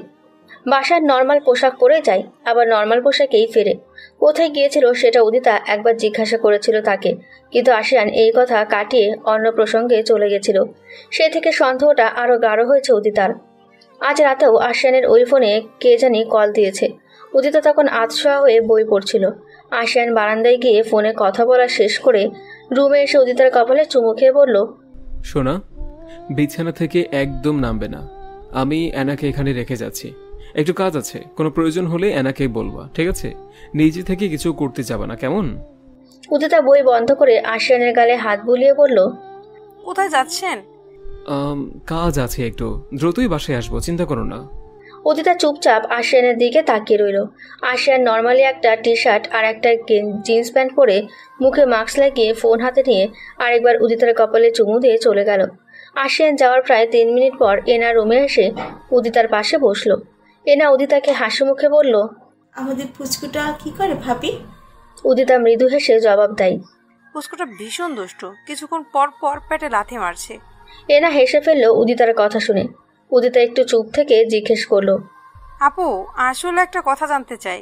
হ্যাঁ ভাবি বলো। উনি এভাবে মাঝে মধ্যে কোথায় যান রাতের বেলা, তুমি জানো? এনা এক মুহূর্ত চুপ থেকে তারপর বলল, না ভাবি, আমি জানি না। ভাইয়া কখনো আমাদেরকে বলে কোথাও যায় না। সে তার মন মতে কাজ করে, কাউকে জবাবদিহি করে না কখনো। আর আমরা তেমন একটা আগ্রহ দেখাই না, কারণ জানি আমার ভাইয়া একজন ভালো মানুষ। তিনি এমন কিছু করবেন না কখনো যাতে আমাদের পরিবারের মান ক্ষুণ্ণ হয়। উদিতা এনার কথাগুলো মনে মনে নাড়াচাড়া করছে। সে নিজেও জানে আশিয়ান কেমন, তারপরে মনে খটকা লাগে। কেন জানি মনে হয় আশিয়ানের অন্য একটা রূপ রয়েছে যা কেউ জানে না। উদিতা আবারও জিজ্ঞেস করে, আচ্ছা আপু, তোমার মনেও কি একটু খটকা লাগে না ওনার ব্যাপারে? মানে উনি এই যে মাঝে মধ্যে রাতের বেলায় হুট করে বেরিয়ে যান, একটা ফোন কল পেয়ে একটু হলেও তো সন্দেহ জাগে মনের মধ্যে। এনা চুপ হয়ে গেছে উদিতার কথা শুনে। এনা উদিতাকে নিজের সন্দেহের কথা বলতে চাচ্ছে না, কারণ এই অবস্থায় উদিতাকে এসব কথা বললে সে হাইপার হয়ে যেতে পারে। এতে তার ও তার বাচ্চার ক্ষতি হবে। এনা তা চায় না, তাই সে চুপচাপ বসে রইল। এনার এভাবে চুপ করে যাওয়া থেকে উদিতার সন্দেহ আরও বেশি করে গাঢ় হয়। মনে মনে ঠিক করে ফেলে আজ যেভাবেই হোক আশিয়ানের মুখ থেকে আসল কথাটা বের করে ছাড়বে, অ্যাট এনি কস্ট। আশিয়ান ফুল ব্ল্যাক গেট আপে গোডাউনে প্রবেশ করে। আশিয়ানের পেছনে 2 জন বডিগার্ড। তাকে দেখতে পেয়ে গোডাউনের ভেতরে থাকা কালো পোশাক পরিহিত বডি বিল্ডার টাইপের লোকগুলো একদম সোজা হয়ে দাঁড়িয়ে গেল। আশিয়ান গটগট শব্দে হেঁটে চেয়ারে বেঁধে রাখা লোকটার মুখোমুখি হয়ে অন্য একটি চেয়ারে বসলো। লোকটার মুখ বাঁধা ছিল, মুখ দিয়ে গো গো শব্দ করছে সে। আশিয়ান নিজের মাস্কটা খুলে লোকটার দিকে তীক্ষ্ণ দৃষ্টিতে তাকালো। আজকে যেই লোকটিকে ধরে আনা হয়েছে সে একজন সাইকো টাইপের লোক, ঠান্ডা মাথার খুনি, সাথে সে একজন ডক্টরও। বহু লোককে সে নিজের প্রশান্তির জন্য খুন করেছে, আর একজন ধর্ষকও বলা যায় তাকে। তবে ধর্ষিতা মেয়েদেরকে সে কখনো বাঁচিয়ে রাখে না, কুকাজ শেষে মেরে ফেলে। তার নিজের মেয়েও তার থেকে রক্ষা পায়নি। নিজের ফুটফুটে 17 বছরের মেয়েটিকে সে পশুর মতো নির্যাতন করে, তারপর গলা টিপে হত্যা করে। একজন সৎ পুলিশ অফিসার তাকে তার পাপের শাস্তি দিতে চেয়েছিলেন, কিন্তু সেও এই লোকটার কবল থেকে রক্ষা পায়নি। এতটাই ডেঞ্জারাস সে। তার নাম কবির রিজভি। আশিয়ান মির্জাকে দিয়ে ওয়ার্নিং দিয়েছিল তাকে, কিন্তু সে উল্টে আশিয়ানকে হুমকি দিয়ে চিঠি পাঠায়। কতটা ডেঞ্জারাস হলে আশিয়ানের সাথে পাঙ্গা নিতেও ভয় পায় না সে। তাই এবার তার খেল খতম করার জন্য আশিয়ানের কথায় মির্জা ও তার টিমের লোকজন মিলে কবিরকে তুলে নিয়ে এসেছে। আশিয়ান পায়ের ওপর পা তুলে মির্জাকে ইশারা দিল কবিরের মুখ থেকে টেপটা খুলে দিতে। মির্জা তার মুখ থেকে টেপ সরিয়ে দিতেই কবির কুটিল হাসি দিয়ে বলে ওঠে, আমার হাতে মরার তোর এত শখ আশিয়ান? ছদ্মবেশী সারাজ হয়ে আমাকে ভয় দেখাস? মনে রাখিস, তোর থেকেও বড় ধরিবাজ আমি। তুই আমার বালটাও ছিঁড়তে পারবি না। আশিয়ান বাঁকা এসে হাতের মোটা চেনের ব্রেসলেট নাড়াচাড়া করে বলে, তোর তেজ দেখা যায় কমেনি এখনো। তোর জানে ডর ভয় নেই হারামি। একটু পরে যে তোর সব জারিজুরি শেষ হয়ে যাবে তা কি তুই বুঝতে পারছিস না? নাকি কয়েক ডোজ দিয়ে বুঝিয়ে দেবো কোনটা? শালাহ, কাকে ভয় দেখাস তুই? আমাকে? আজ পর্যন্ত কোনো র্যাব পুলিশও আমার কিছু করতে পারিনি, সেখানে তুই 2 পয়সার মাফিয়া আমার কি করবি রে? নিজের মেয়েকেও ধর্ষণ করতে ছাড়িনি আমি, এতটাই সাহস আমার। সেখানে তোরা আমার টিকিটেরও কিছু করতে পারবি না। বাবা, এত কনফিডেন্স? হ্যাঁ, আগে এখান থেকে বের হয়ে দেখা, তারপর বড় বড় ভাপ্পর মারিস। এবার যদি বের হই তবে তোর প্রেগনেন্ট বউকে ধর্ষণ করবো আমি, মনে রাখিস। দেখবো তুই কি করে তখন তোর কচি বউকে আমার হাত থেকে বাঁচাস। কবিরের এই কথা শুনে আশিয়ানের মাথায় রক্ত উঠে গেল। সে লাফ দিয়ে বসা থেকে উঠে মির্জার হাত থেকে হকি স্টিকটা নিয়ে ধমাধম বাড়ি মারতে লাগলো কবিরকে। কত বড় সাহস উদিতাকে নিয়ে বাজে কথা বলে। আজ ও জিপ টেনে ছিঁড়ে ফেলবে আশিয়ান। এত জোরে জোরে বাড়ি মারছে যে ইম্পোর্ট করা হকি স্টিকটা ভেঙে গেল। মির্জা আরও একটা হকি স্টিক এগিয়ে দিল আশিয়ানকে। আশিয়ানের চোখ জোড়া থেকে যেন রক্ত বের হবে, রাগে এমন অবস্থা। কবির এত বাড়ি খাওয়া চোটে বারবার আর্তনাদ করে উঠেছে।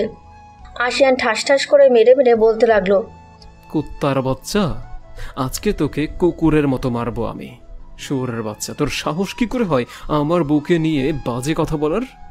আজ তোর জিব্বাটা আমি কেটে নেবো, হারামজাদার বাচ্চা। আশিয়ান যখন তাকে হকি স্টিক দিয়ে মারতে ব্যস্ত, তখন কবির তার একটা পায়ের আঙুলের টিপ চিপায় রাখা ব্লেড দিয়ে পা উঁচু করে আশিয়ানের হাতে লাগিয়ে ফেলল। ব্লেডটা ধারালো ছিল প্রচুর, যার কারণে আশিয়ানের হাতের তালু লম্বা হয়ে গভীরভাবে কেটে গিয়ে ফিনকি দিয়ে রক্ত বের হতে শুরু করলো। মির্জা ও সাথে 2-3 জন এসে দ্রুত কবিরের পা থেকে ব্লেড সরিয়ে হাত পা আরও শক্ত করে বেঁধে ফেলল। আশিয়ান হকি স্টিক ফেলে দিয়ে কেটে যাওয়া হাতটা ঝাড়া দিল। কবির আবারও বলে ওঠে, তোর মা বোন বউরে আমি কি করবি তুই আমার? আশিয়ান রক্তচক্ষু মেলে কবিরের দিকে তাকালো। তারপর মির্জা কোমরের বেল্টের সাথে আটকানো চাকুটাকে এক টান দিয়ে খুলে দিয়ে কবিরের জিভ টেনে বের করে ধারালো চাকু দিয়ে এক পোষ মেরে কেটে নিয়ে ফেলে দিল। কবির গলা কাটা মুরগির মতো ছটফট করছে জিভ কেটে নেওয়ায়। আশিয়ানের হাতের রক্ত আর কবিরের জিভ কাটার রক্ত সব মিলিয়ে একাকার অবস্থা। আশিয়ান রাগী কণ্ঠে মির্জাকে আদেশ দিল, মির্জা, এই মুহূর্তে এই কুত্তার বাচ্চাকে গরম রড দিয়ে পিটিয়ে শরীরের চামড়া ঝলসে দিয়ে তাতে লবণ মরিচ ডলে দিবি। তারপর শরীরের প্রত্যেকটা অংশ পিস পিস করে কেটে কুকুরকে খেতে দিবি। এত ভয়ানক মৃত্যু দিয়ে মারবি যাতে সে 2-3 ঘন্টা যাবৎ মরণ যন্ত্রণাটা উপভোগ করে, তারপর মরে। এবং তার মাথা কেটে নিয়ে একটা পাবলিক প্লেসে রেখে আসার ব্যবস্থা করবি, যাতে ওর এমন বিধ্বস্ত মৃত্যু দেখে মানুষের অন্তরাত্মা পর্যন্ত কেঁপে ওঠে। এবং ওর কুকৃতিগুলো সব ফাঁস করার ব্যবস্থা করবে। আশিয়ানের কথা মতো মির্জার আদেশে একজন লোক গিয়ে লোহার রড গরম আগুনের ভেতর থেকে বের করে নিয়ে এলো। মির্জা হাতে মোটা গ্লাভস লাগিয়ে রডটা দিয়ে জোরে জোরে বাড়ি মারতে লাগে কবিরকে। কবিরের তো চোখ মুখ উল্টে যাবার মতো অবস্থা। সে ভাবেওনি সারাজ ও তার টিম চাইলে ঠিক কতটা ভয়ানক হতে পারে। আশিয়ান ভয়ানক কণ্ঠে বলে ওঠে, এখন দেখ কেমন লাগে শুয়োরের বাচ্চা। সারাজ ওরফে আশিয়ানকে এখনো চিনতে পারিস নে তুই? তাই তো এত ফটর ফটর করেছিলি। তোর কথা বলার মতো জিব্বাটাই কেটে দিয়েছি আমি। এখন দেখি কিভাবে কথা বলতে পারিস তুই। আজকের এই দিনটা উপভোগ কর। সব থেকে ভয়ানক মৃত্যুর যন্ত্রণা তোকে দেব আজ আমি। বুঝতে পারবি অন্যায় করার ফল কেমন মারাত্মক হতে পারে। আশিয়ানের কথা মতো মারাত্মক মৃত্যু যন্ত্রণা দিয়ে কবিরকে মারা হলো। তার শরীরের প্রত্যেকটা অংশকে পিস পিস করে কেটে বস্তাতে ভরে 2-1 জন মিলে জঙ্গলে ফেলে এলো। রাতে কুকুর হায়েনারা মিলে ছিঁড়ে কুড়ে খাবে। এবং মাথাটা একজন নিয়ে গেল পাবলিক প্লেসে রেখে আসার জন্য। আরও 2 জন কবিরের সমস্ত কুকীর্তি ফাঁস করার জন্য চলে গেল। আশিয়ান কাজ শেষ করে পরবর্তী টার্গেট যে তার কথা মির্জাকে বলে তারপর গোডাউন থেকে বেরিয়ে এলো। নর্মাল গেট আপে একটা ফার্মেসিতে গিয়ে হাতটা ব্যান্ডেজ করিয়ে তারপর বাসার উদ্দেশ্যে রওনা দিল সে। রাত 11:30টার থেকে আশিয়ান বাসায় ফেরে। রুমে এসে তাকে উদিতা ঘুমিয়ে আছে আর এনা তার পাশে শুয়ে ফোন টিপছে। আশিয়ানকে দেখে এনা শোয়া থেকে উঠে বসলো। তারপর ভাইকে বলে রুম থেকে বেরিয়ে গেল।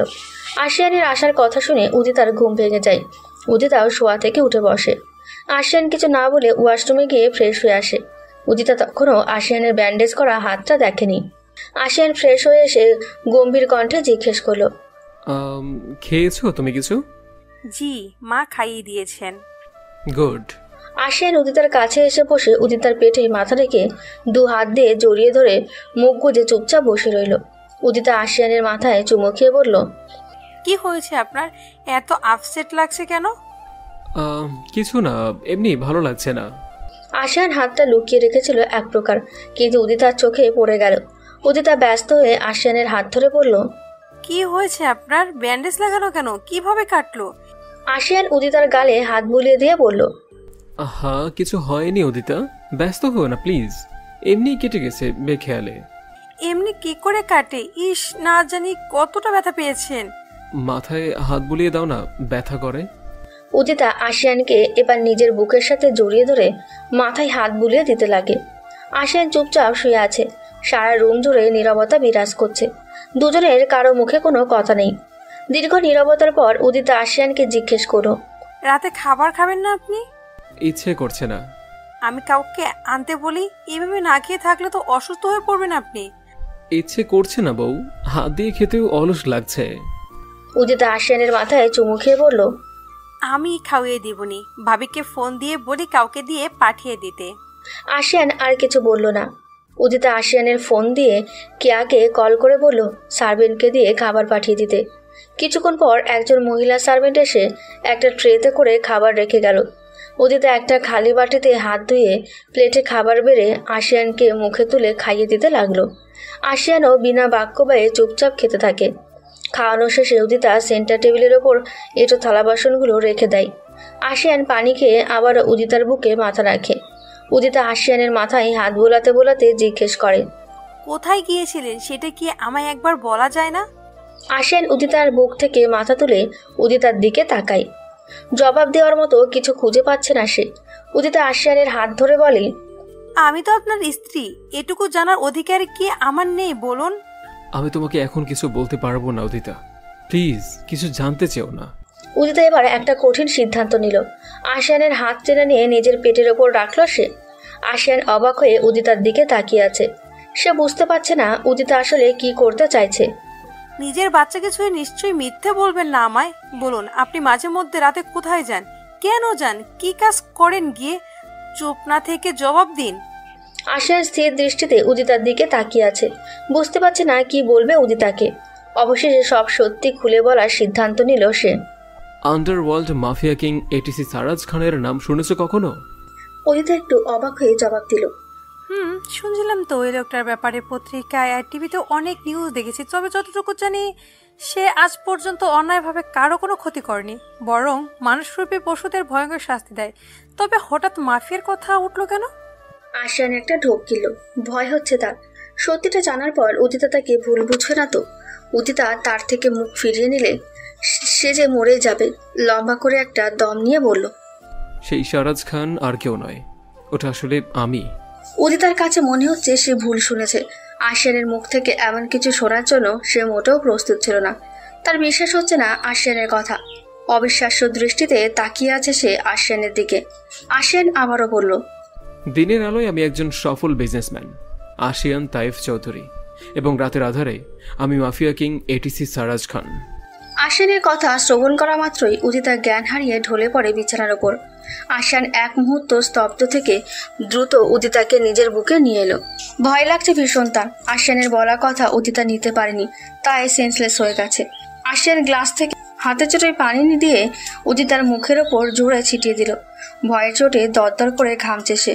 উদিতার কিছু হয়ে গেলে সে নিজেও যে মরে যাবে। এই মেয়েটাই তো তার প্রাণভ্রমরা। মিনিট পাঁচেক চেষ্টা করার পর উদিতার জ্ঞান ফিরে আসলো। ভেজা চোখে পিটপিট করে আশিয়ানের দিকে তাকালো সে। আশিয়ান উদিতার মুখের সামনে ঝুঁকে এসে তার নাম ধরে মোলায়েম কণ্ঠে ডাকছে।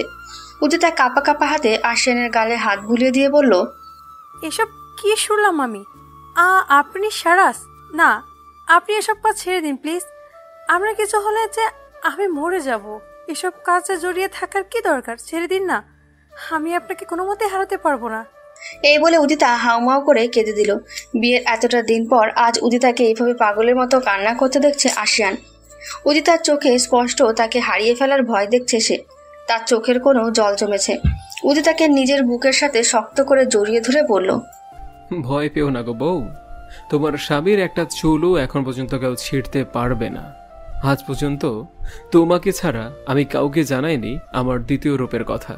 তোমাকে জানাতে বাধ্য হলাম। আশা করছি সবটা না জেনে আমাকে তুমি ঘৃণা করবে না। উদিতা কাঁদছে অনবরত। আশিয়ান উদিতার চোখের পানি মুছিয়ে দিল। উদিতা ভেজা চোখে তাকিয়ে আছে আশিয়ানের দিকে। উদিতা ধরা গলায় জিজ্ঞেস করলো, এই পথে কেন পা বাড়ালেন আপনি? খারাপ লোকদের শাস্তি দেওয়ার জন্য তো দেশে আইন আছে, তারাই না হয় এসব সামলাবে। তাই বলে আপনি কেন এসবে নিজেকে ছড়ালেন? প্রধান কারণটা কি আসলে? জানো, একদম ন্যাংটা কালের বন্ধু যাকে বলে, জিগরি দোস্ত আর কি। আমরা চারজন ছিলাম, আমি, তৌহিদ, আসিফ ও আমাদের একটা মেয়ে বান্ধবী হ্যাপি। আমরা চারজন একে অপরের জানে জিগার ছিলাম। ছোট থেকেই একসাথে বড় হয়ে ওঠা, একই স্কুলে পড়া, একই টিচারের কাছে প্রাইভেট পড়া, সব কিছু আমরা একসাথে করতাম। সবাই আমাদের চারজনকে চিনত খুব ভালো করে। একসঙ্গে থাকতাম আমরা সব সময়। হ্যাপি অনেক দুষ্ট কিন্তু ইমোশনাল টাইপের একটা মেয়ে ছিল। আমাদের তিনটাকে সে একাই নাড়িয়ে ছাড়ত, এত পরিমাণ দুষ্ট ছিল। আমাদের তিনজনের কলিজাও ছিল। খুব ভালোবাসতাম ওকে আমরা, একদম নিজের আপন বোনের মতো করে। উদিতা মনোযোগ দিয়ে আশিয়ানের কথা শুনছে। আশিয়ানের চোখে স্পষ্ট বেদনার ছাপ লক্ষ্য করছে সে। কিসের কষ্ট লুকিয়ে আছে তার মনের ভেতর তা উদিতা জানে না। আশিয়ান আবারও বলতে শুরু করে, প্রাইমারি পার করে হাই স্কুল, তারপর হাই স্কুল শেষে এসএসসি পরীক্ষায় ভালো মার্কস পেয়ে উত্তীর্ণ হয়ে একসাথে একই কলেজে ভর্তি হই আমরা চারজন। সবার চোখেই ছিল নিজের ক্যারিয়ার গড়ার, ভিত মজবুত করার স্বপ্ন। হ্যাপির ইচ্ছে ছিল সে পড়াশোনা শেষে একজন সফল ডক্টর হবে, তাই সে সায়েন্স নিয়ে পড়ছিল। আলাদা ক্লাস থাকলেও আমাদের মধ্যে কখনো কোনো দূরত্ব সৃষ্টি হয়নি। তখন আমরা প্রথম বর্ষের শেষের দিকে। একদিন কলেজে, সেদিন আমি যাইনি, তৌহিদ আর আসিফ কলেজে গিয়েছিল, হ্যাপিও ছিল। হ্যাপি সেদিন প্রথম ক্লাসটা শেষ করেই বেরিয়ে গিয়েছিল কলেজ থেকে, কারণ ওর শরীরটা একটু খারাপ লাগছিল খুব। তাই তৌহিদ আর আসিফের অপেক্ষাও করতে পারেনি। যদি করতো তবে হয়তো আজ সে আমাদের কাছে থাকতো। এই বলে আশিয়ান চুপ করে গেল। তার বলতে প্রচুর কষ্ট হচ্ছে, কান্নারা দলা পাকিয়ে আটকে আছে গলার ভেতর। ভীষণ কষ্ট হচ্ছে তার। সেই দিনগুলোর কথা মনে পড়ে গেছে। উদিতা আশিয়ানের গালে হাত বুলিয়ে জিজ্ঞেস করলো, তারপর কি হয়েছিল ওনার? আশিয়ান বহু কষ্টে জবাব দিল, ধর্ষণ। সেদিন ওরা আমার বোনের সমতুল্য বান্ধবীটাকে ছিঁড়ে খুঁড়ে খেয়েছিল উদিতা। ওদের মনে একটু মায়া হয়নি আমার হ্যাপিটার জন্য। নিষ্পাপ মেয়েটাকে ওরা সেদিন মেরে ফেললো উদিতা, মেরে ফেললো। এই বলে আশিয়ান কাঁদতে লাগলো। আশিয়ানের কান্না দেখে উদিতাও কান্না করে দিয়েছে। পুরনো ক্ষত আবারও তাজা হয়েছে তার। বোন সমান বন্ধুকে হারানোর কষ্ট আজও ভুলতে পারে না আশিয়ান। মাঝে মধ্যেই তার সব ফাঁকা মনে হয়। তৌহিদ আর আসিফের সাথে যখন সে একত্রে আড্ডায় মিলিত হয় তখন অনেক বেশি করে মনে পড়ে হ্যাপির কথা। সেদিনের দুর্ঘটনায় ওরা তাদের জিগরি দোস্তটাকে হারিয়ে ফেলল।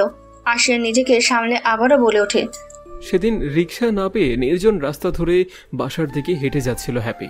একদল বকাটে ছেলে পিছু নেয় তার। রাস্তা একদমই ফাঁকা ছিল, আর সেই সুযোগে এই নরপশুগুলো হ্যাপিকে একা পেয়ে জোর করে ধরে নিয়ে যায়। সারা দিন রাত মেয়েটাকে ওরা সবাই মিলে গণধর্ষণ করে। এত এত নির্যাতন সইতে না পেরে ওই দিন রাতেই হ্যাপি মরে যায়। তার পরের দিন সেই নির্জন রাস্তার কোণা থেকে পুলিশ ওর লাশটা উদ্ধার করে। যেদিন তাকে ওই কুত্তার বাচ্চাগুলো তুলে নিয়ে যায়, ওই দিন আমরা ওকে পাগলের মতো খুঁজেছিলাম, কিন্তু তার কোনো হদিস পাইনি। আর পরদিন ওর লাশটা দেখে বোবা হয়ে গিয়েছিলাম যেন আমরা। আমার মাথা তখন কাজ করা বন্ধ করে দিয়েছিল। নিজেকে পাগল পাগল লাগছিল আমার কাছে। মেনে নিতে পারেনি ওর মৃত্যুটা। এখনো ওর হাসি মাখা নিষ্পাপ মুখটা আমার চোখের সামনে ভেসে ওঠে উদিতা। ওর চোখ দুটোতে নীরব অভিযোগ দেখতে পাই আমি, যেন সে বলে, ঠিক কি দোষ করেছিলাম আমি আশু?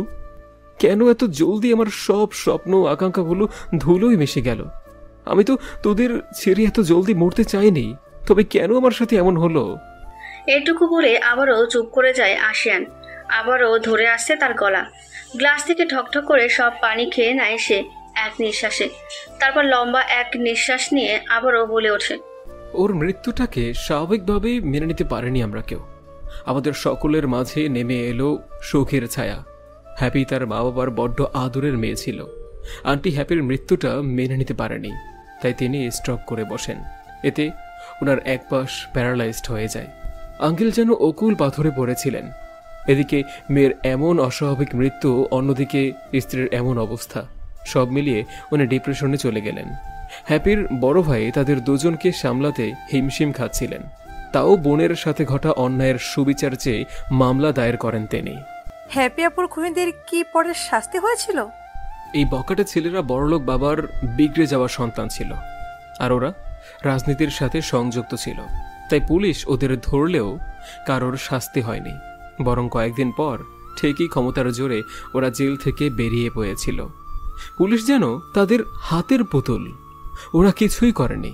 রাগে দুঃখে হ্যাপির বাবা ওনার বাবা মাকে নিয়ে দেশের বাইরে চলে গেলেন। পরিস্থিতি আবার আগের মতো স্বাভাবিক হয়ে গেল। যেন কিছুই হয়নি। আর অপরাধীরা অপরাধ করে পার পেয়ে গিয়েছে, অথচ আমার নিষ্পাপ বোনটি অকালেই দুনিয়া থেকে ঝরে গেল।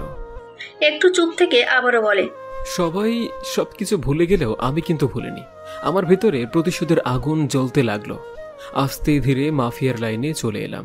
চিন্তা করলাম, যে দেশের শাসন ব্যবস্থা এত নড়বড়ে, সেই দেশে আমি আমার মতো করে অপরাধীদেরকে তার প্রাপ্য শাস্তি দেব। আস্তে ধীরে একটা গ্যাং গড়ে ওঠে আমার নিজের নেতৃত্বে। সর্বপ্রথম এক সন্ত্রাসী ও সর্বগ্রাসী এমপিকে টার্গেট করেই মারার জন্য। এই এমপিকে মারার পর দেশেই হই হুল্লোড় পড়ে গেল। তখনই রটিয়ে দিয়ে বললাম আমার ছদ্মনাম। সেই থেকে আমি সারাজ নামেই পরিচিত। তার পরের টার্গেট ছিল ওই নরপশুরা। প্রত্যেকটার ছবি সহ ডিটেলস আমার কাছে সংরক্ষিত ছিল। আমার সহকারী মির্জা ও বিশ্বস্ত কয়েকজন লোক মিলে টার্গেট অনুযায়ী একজন একজন করে ধরে নিয়ে আসে। নিজের হাতে তাদের মনের খায়েশ মিটিয়ে শাস্তি দেই আমি। যদিও নিজের হাতে খুন করেনি, মির্জা তাদেরকে জানে মেরেছিল, কিন্তু আমি আমার বেস্ট ফ্রেন্ডের মৃত্যুর প্রতিশোধে নিয়েছি। আমি সফল হয়েছি উদিতা। যারা আমার হ্যাপিকে কষ্ট দিয়ে মেরেছিল তাদেরকে এর থেকেও 1000 গুণ কষ্ট দিয়ে কুকুরের মতো মেরেছি। দেশের আইন যেখানে এই ঘটনা ধামাচাপা দিয়েছিল, সেখানে আমি এই ঘটনা আবারও উন্মুক্ত করে নরপশুদেরকে মেরেছিলাম। বাংলাদেশের সবাই দেখেছে তাদের লাশ। ভয়ে আঁতকে উঠেছিল সেদিন সবাই। উদিতা আশিয়ানের দিকে এক দৃষ্টিতে তাকিয়েছিল। হ্যাপির জন্য ভীষণ কষ্ট হচ্ছে তার। মেয়েটা অকালে দুনিয়া থেকে ঝরে গেল কয়েকটা মানুষরূপী জানোয়ারের কারণে। আশিয়ান পলকহীনভাবে ড্রেসিং টেবিলের নিচের ড্রয়ারের দিকে তাকিয়ে আছে। মনে মনে স্মৃতি রোমন্থন করছে সে তাদের বন্ধুত্বের। কত মিষ্টি মিষ্টি মুহূর্ত ছিল সেসব। আর কি সেই দিনগুলো ফিরে আসবে? কলিজার টুকরো বান্ধবীটা তাদের ছেড়ে চলে গেল দূর আকাশে। ওর মৃত্যুর বেশ কতগুলো বছর চলে গেছে ঠিকই, কিন্তু তারা কেউ তাকে আজও ভুলতে পারেনি, আর না ভবিষ্যতে কখনো ভুলতে পারবে। উদিতা আশিয়ানের হাত নিজের হাতের মুঠোয় নিয়ে আকুতি মেশানো কণ্ঠে বলল, ওনারাও দেশের আইন ব্যবস্থা এখন কিছুটা হলো উন্নত হয়েছে, তাই বলে আপনি কেন নিজের এইসব কাজে জড়িয়ে পড়বেন বলুন তো? এতদিন হয়তো আপনার পরিচিত কেউ জানেনি বা বুঝতে পারেনি সেই যে আপনি সেই সারাজ খান, কিন্তু পরে যে কেউ জানবে না তার কি গ্যারান্টি আছে? তখন তো খারাপ লোকদের আপনাদের পরিবারের লোকজনদের ক্ষতি করার চেষ্টা করবে, তখন কি করবেন আপনি? আর যাই বলো না কেন দিতা, আমি এই কাজ থেকে নিজেকে কখনো বিরত রাখতে পারবো না। সো প্লিজ তুমি আমাকে বাধা দিও না এ ব্যাপারে।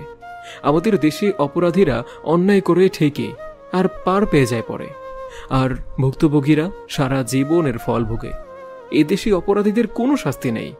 ক্ষমতার জন্য জানোয়ারগুলো নিস্তার পেয়ে যায়। আমাদের দেশে মেয়েদের কোনো নিরাপত্তা ব্যবস্থা নেই উদিতা। যদি থাকতো তবে প্রতিদিন ধর্ষণের মতো নিকৃষ্ট কোনো ঘটনা ঘটতে পারত না। প্রতিদিন কোনো না কোনো মেয়ের ধর্ষণের খবর আমার কানে আসে উদিতা। নিজের চোখে কত নিষ্পাপ মেয়ের আহাজারি দেখেছি আমি। তাদের পরিবারের লোকজনদের আর্তনাদ আকাশ বাতাস ভারী করে তোলে। এমনকি এখন পর্দাশীল ও বিবাহিত নারীরাও এই ধরনের পশুদের হাত থেকে রক্ষা পাচ্ছে না। দেশটায় নারীদের কোনো নিরাপত্তাই নেই। তাই মনে মনে প্রতিজ্ঞা করে নিয়েছি, মানুষ নামক নর্দমা কীটগুলোকে পুলিশ শাস্তি না দিলেও আমি দেব। প্রতিটা মেয়ের নিরাপত্তার জন্য এই নরপশুগুলোকে দুনিয়া থেকেই বিদায় করে দেব। উদিতা আশিয়ানের বুকে মাথা রেখে কান্নারত কণ্ঠে বলে, এসব খুবই বিপজ্জনক কাজ। একবার অন্তত চিন্তা করুন, আপনার কিছু হলে আমাদের কি হবে?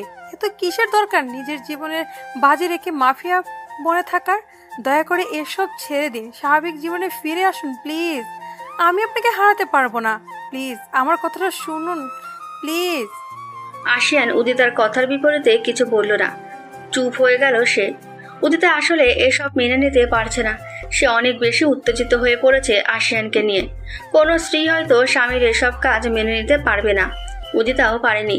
কান্না করতে করতে একসময় উদিতা ক্লান্ত হয়ে ঘুমিয়ে গেল আশিয়ানের বুকে। আশিয়ান ছলছল চোখে উদিতার দিকে তাকিয়ে ওর কপালে আলতো ভালোবাসার পরশ বুলিয়ে দিয়ে বলল, আমি আমার নিজের ও পরিবারের কথা ভেবে হাত পা গুটিয়ে বসে থাকতে পারি না উদিতা। আমার ঘাড়ে যে অনেক দায়িত্ব আছে। ছোটবেলা থেকেই ইচ্ছা ছিল জনসেবায় নিজেকে নিয়োজিত করব। বাবার টাকা পয়সা দিয়ে চাইলেও এত কিছু করা যায় না। তাই তো নিজে একজন সফল ব্যবসায়ী হিসেবে নিজেকে গড়ে তুললাম। এবং নিজের টাকা খরচ করে গরিব দুঃখীদের স্বাবলম্বী করার চেষ্টা চালিয়ে যাচ্ছে। আর মা বোন সমতুল্য নারী জাতিদের সম্মান যাতে কেউ নষ্ট না করতে পারে সেজন্য তো আমার এত লড়াই চলছে। তুমি বুঝবে নদিতা আমি ঠিক কি করতে চাই। আজ আমি এই পরিবারে আছি দেখে তোমার মা, চাচি, বোন, ভাবি এবং তুমি, তোমাদেরকে কেউ কিছু বলারও সাহস পায় না। কিন্তু যেসব ফ্যামিলিতে আমার মতো ছেলে নেই সেসব পরিবারের মেয়েদের তো কোনো নিরাপত্তাই নেই। মেয়েরা একা কোথাও যেতে পারে না, চাপা ভয় নিয়ে ওরা চলাফেরা করে সব সময়। কখনো কোন হায়না এসে ওদের হামলা করবে এই ভয়ে ওরা রাস্তায় বের হতে পারে না, ঠিক ঠিকানা নেই কখনো।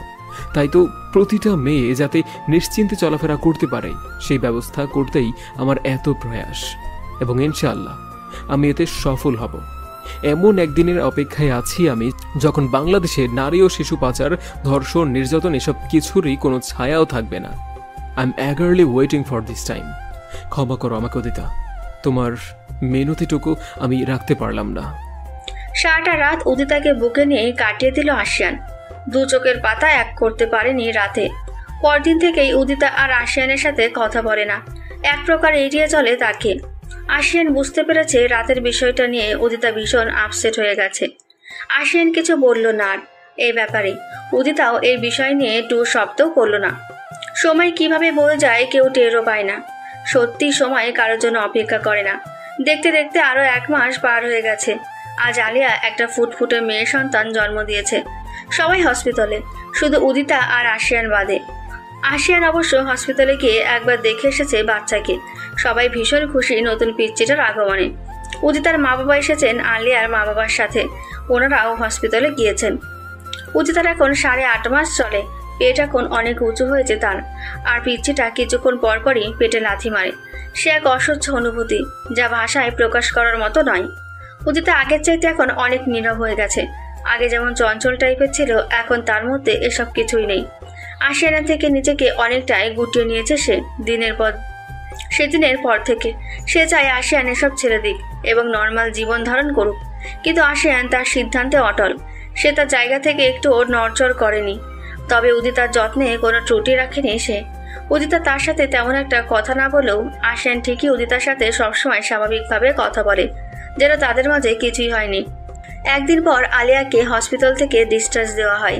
নতুন অতিথির আগমনে পরিবারের সবাই খুশি। বাসায় উৎসব উৎসব ভাব লেগে গেছে পুরো। উদিতা পিচ্চিটাকে কোলে নিয়েছিল একবার। এত ছোট ছোট হাত পা তার। উদিতা তো চোখ জোড়া খুশিতে চকচক করছে, কারণ আর কদিন পর তার নিজেরও সন্তান আসতে চলেছে। পরম মমতায় নিজের ভরা পেটে হাত বুলায় সে। মাতৃত্বের স্বাদ অনুভব করার জন্য মনটা আনচান করে তার।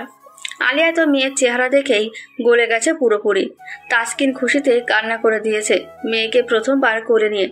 পিচ্চি মেয়েটা জন্মের 7 দিন পরে ধুমধাম করে আকিকা অনুষ্ঠান সম্পূর্ণ করা হলো। মা বাবার সাথে মিলিয়ে নামকরণ করা হয়েছে পিচ্চিটার, তাসকিয়া আতিয়া চৌধুরী। রাতে উদিতা নিজের রুমে বিছানার উপর বসে আছে। অশান্তি লাগছে তার আজ। কেমন হাঁসফাঁস করছে শরীরটা, গরমও লাগছে ভীষণ। প্রেগনেন্সির সময়টাতে এরকমটা প্রায়ই হয়েছে উদিতার ক্ষেত্রে। আশিয়ান উদিতার শরীর থেকে ওড়না সরিয়ে দিয়ে এসির পাওয়ার বাড়িয়ে দিল। তারপর উদিতাকে নিজের কোলে নিয়ে বলল, সোনা কিছু খাবে তুমি? উদিতা মাথা নেড়ে না বোঝালো। আশিয়ান উদিতার মাথা নিজের বুকের সাথে জড়িয়ে ধরে বলল, জান, আর কতদিন এভাবে আমার উপর অভিমান করে থাকবে বলো তো?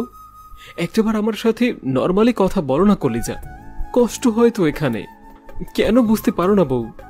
আশিয়ানের আকুতি ভরা কণ্ঠ শুনে উদিতা তার ওপর আর রাগ করতে থাকতে পারল না। আশিয়ানের বুকে মুখ লুকিয়ে চোখের জল ফেলতে থাকে নীরবে। আশিয়ান বুঝতে পারে যে উদিতা কাঁদছে। আশিয়ান উদিতার কপালের ওপর থেকে বেবি হেয়ারগুলো সরিয়ে দিয়ে হাসি মুখে বলে, এত ভয় পাও কেন তুমি বউ? হ্যাঁ, 5 থেকে 6 বছর ধরে আমি এই প্রফেশনে আছি। আজ পর্যন্ত কেউ জানতে পারেনি যে শাহরাজ খান আসলে কে, কি তার আসল পরিচয়। এত সূক্ষ্ম রূপে কাজ করি আমরা। আমাদের পরিচয় এত সহজে কেউ জানতে পারবে না, আর না কেউ কখনো আমার ক্ষতি করতে পারবে। তারপরও তুমি অহেতুক এত ভয় পাও আমাকে নিয়ে। হ্যাঁ, তোমার স্বামী এত কাঁচা খেলোয়াড় নয় বউ। জুডো, মার্শাল আর্ট, কুম্ফু এইসব কিছু শিখে এসে তারপরে কাজে নেমেছে। বুদ্ধির প্যাচ গেমে প্রত্যেকবার নিজের কুটিল বুদ্ধির পরিচয় দিয়ে প্রথম স্থান অর্জন করেছি। এই পর্যায়ে আজ এমনি এমনি আসতে পারেনি বউ। তোমার স্বামী অনেক অভিজ্ঞ একজন মানুষ। জীবনেও কেউ টের পাবে না যে আমিই সারাজ খান, কারণ আমার ইমেজ সবার কাছেই পুরোপুরি ক্লিয়ার, বুঝলে? আশিয়ানের কথায় উদিতা অনেকটা শান্ত হয়ে যায়। আশিয়ানের টি শার্ট আঁকড়ে ধরে চুপচাপ বুকে মুখ গুজে বসে থাকে সে। আশিয়া নিজের প্রিয়তমাকে বুকে নিয়ে বিছানায় আধশোয়া হয়ে বসে উদিতার মাথার চুলে বিলি কেটে দিতে লাগে। আরামে চোখ জোড়া বুঝে আসে তার। 1 মাস পর আজ সকালের দিকে উদিতার হুট করে পেন উঠে গেছে, অথচ ডেট আরো 1 সপ্তাহ পর ছিল। উদিতার পেটের তীব্র ব্যথায় ছটফটানি ও কান্না দেখে তো আশিয়ানের মাথা নষ্ট হয়ে যাওয়ার জোগাড়।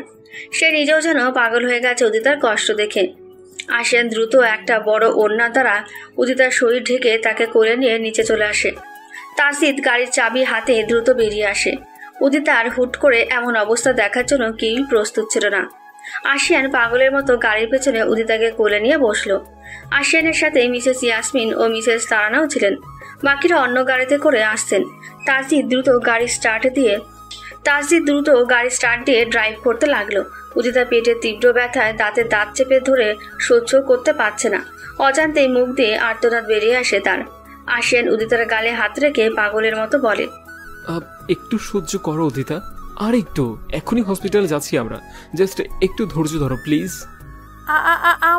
আমি আর পারছি না, ভীষণ কষ্ট হচ্ছে আমার। তাসজিদ দ্রুত চালা, গাড়ির স্পিড বাড়িয়ে দে, জলদি হসপিটালে পৌঁছাতে হবে, আমার উদিতা কষ্ট হচ্ছে। উদিতার ব্যথা দেখে আশিয়ান পাগল হয়ে যাচ্ছে।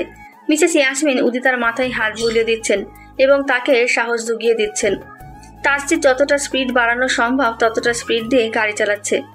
উদিতা আজ হাড়ে হাড়ে বুঝতে পারছে মা হওয়ার যন্ত্রণাটি কতখানি কঠিন। পেটের ব্যথায় মনে হচ্ছে তার পেট এই মুহূর্তে ফেটে যাবে। উদিতার 2 চোখে অন্ধকার দেখছে ব্যথার চোটে। তার মনে হচ্ছে আজই হয়তো জীবনের শেষ দিন। মৃত্যু যন্ত্রণার মতো কঠিন মনে হচ্ছে তার এই ব্যথাটা। হাড্ডি গুঁড়ো করলেও মনে হয় এত ব্যথা করবে না। খুব দ্রুতই কাছের একটা হসপিটালের পার্কিং লটে গাড়ি থামালো তাসজিদ। আশিয়ান জলদি করে গাড়ির ডোর খুলে উদিতাকে কোলে নিয়ে বাইরে বেরিয়ে এলো। উদিতা ব্যথার চোটে বেহুশ হয়ে যাচ্ছে বারবার। আশিয়ান পাগলের মতো করছে উদিতার কষ্ট দেখে। এই হসপিটালে গাইনি ডক্টর হলো আশিয়ানের মেয়ে ফ্রেন্ড চিত্রা। আশিয়ান তাকে ফোন করেছিল বাসায় থাকতে। চিত্রা আশিয়ানের কথা মতো কেবিন বুক করে সব রেডি করে নিয়েছে ততক্ষণে। আশিয়ান দ্রুত উদিতাকে কোলে নিয়ে হসপিটালের ভেতরে প্রবেশ করলো। চিত্রার সহকারী আরেক ডক্টর স্ট্রেচার নিয়ে অপেক্ষা করছে তাদের আসার। আশিয়ান দ্রুত এগিয়ে এলো সেদিকে। উদিতাকে সাবধানে স্ট্রেচারে শুইয়ে দিল সে। উদিতা বারবার আর্তনাদ করে উঠছে পেটের যন্ত্রণায়। চিত্রা ও 2 জন মহিলা ডক্টর এবং 4 জন নার্স এগিয়ে আসে তাদের কাছে। উদিতার কথা অনুযায়ী আশিয়ান মেয়ে ডক্টর ও নার্সকে বলে দিয়েছে যেন তারা ওর ডেলিভারি করে। কোনো পুরুষ মানুষ যেন না ঢোকে কেবিনে। আশিয়ানের ভেতরটা ফেটে যাচ্ছে উদিতার জন্য। নিজের অজান্তে চোখ জোড়া থেকে পানি গড়িয়ে গাল বেয়ে পড়ে তার। উদিতা এত যন্ত্রণার মাঝেও আশিয়ানের হাত টেনে নিয়ে হাতের তালুতে কয়েকটা চুমু খায়। ব্যথা ও কান্না মিশ্রিত হাসি দিয়ে অস্পষ্ট স্বরে বলে, অনেক ভালোবাসি আপনাকে। আশিয়ান উদিতার কপালে চুমু খেয়ে বলে, আমিও খুব ভালোবাসি আমার বউটাকে। অপেক্ষা করছি সোনা, আমাদের ছেলেকে নিয়ে দ্রুত ফিরে আসো।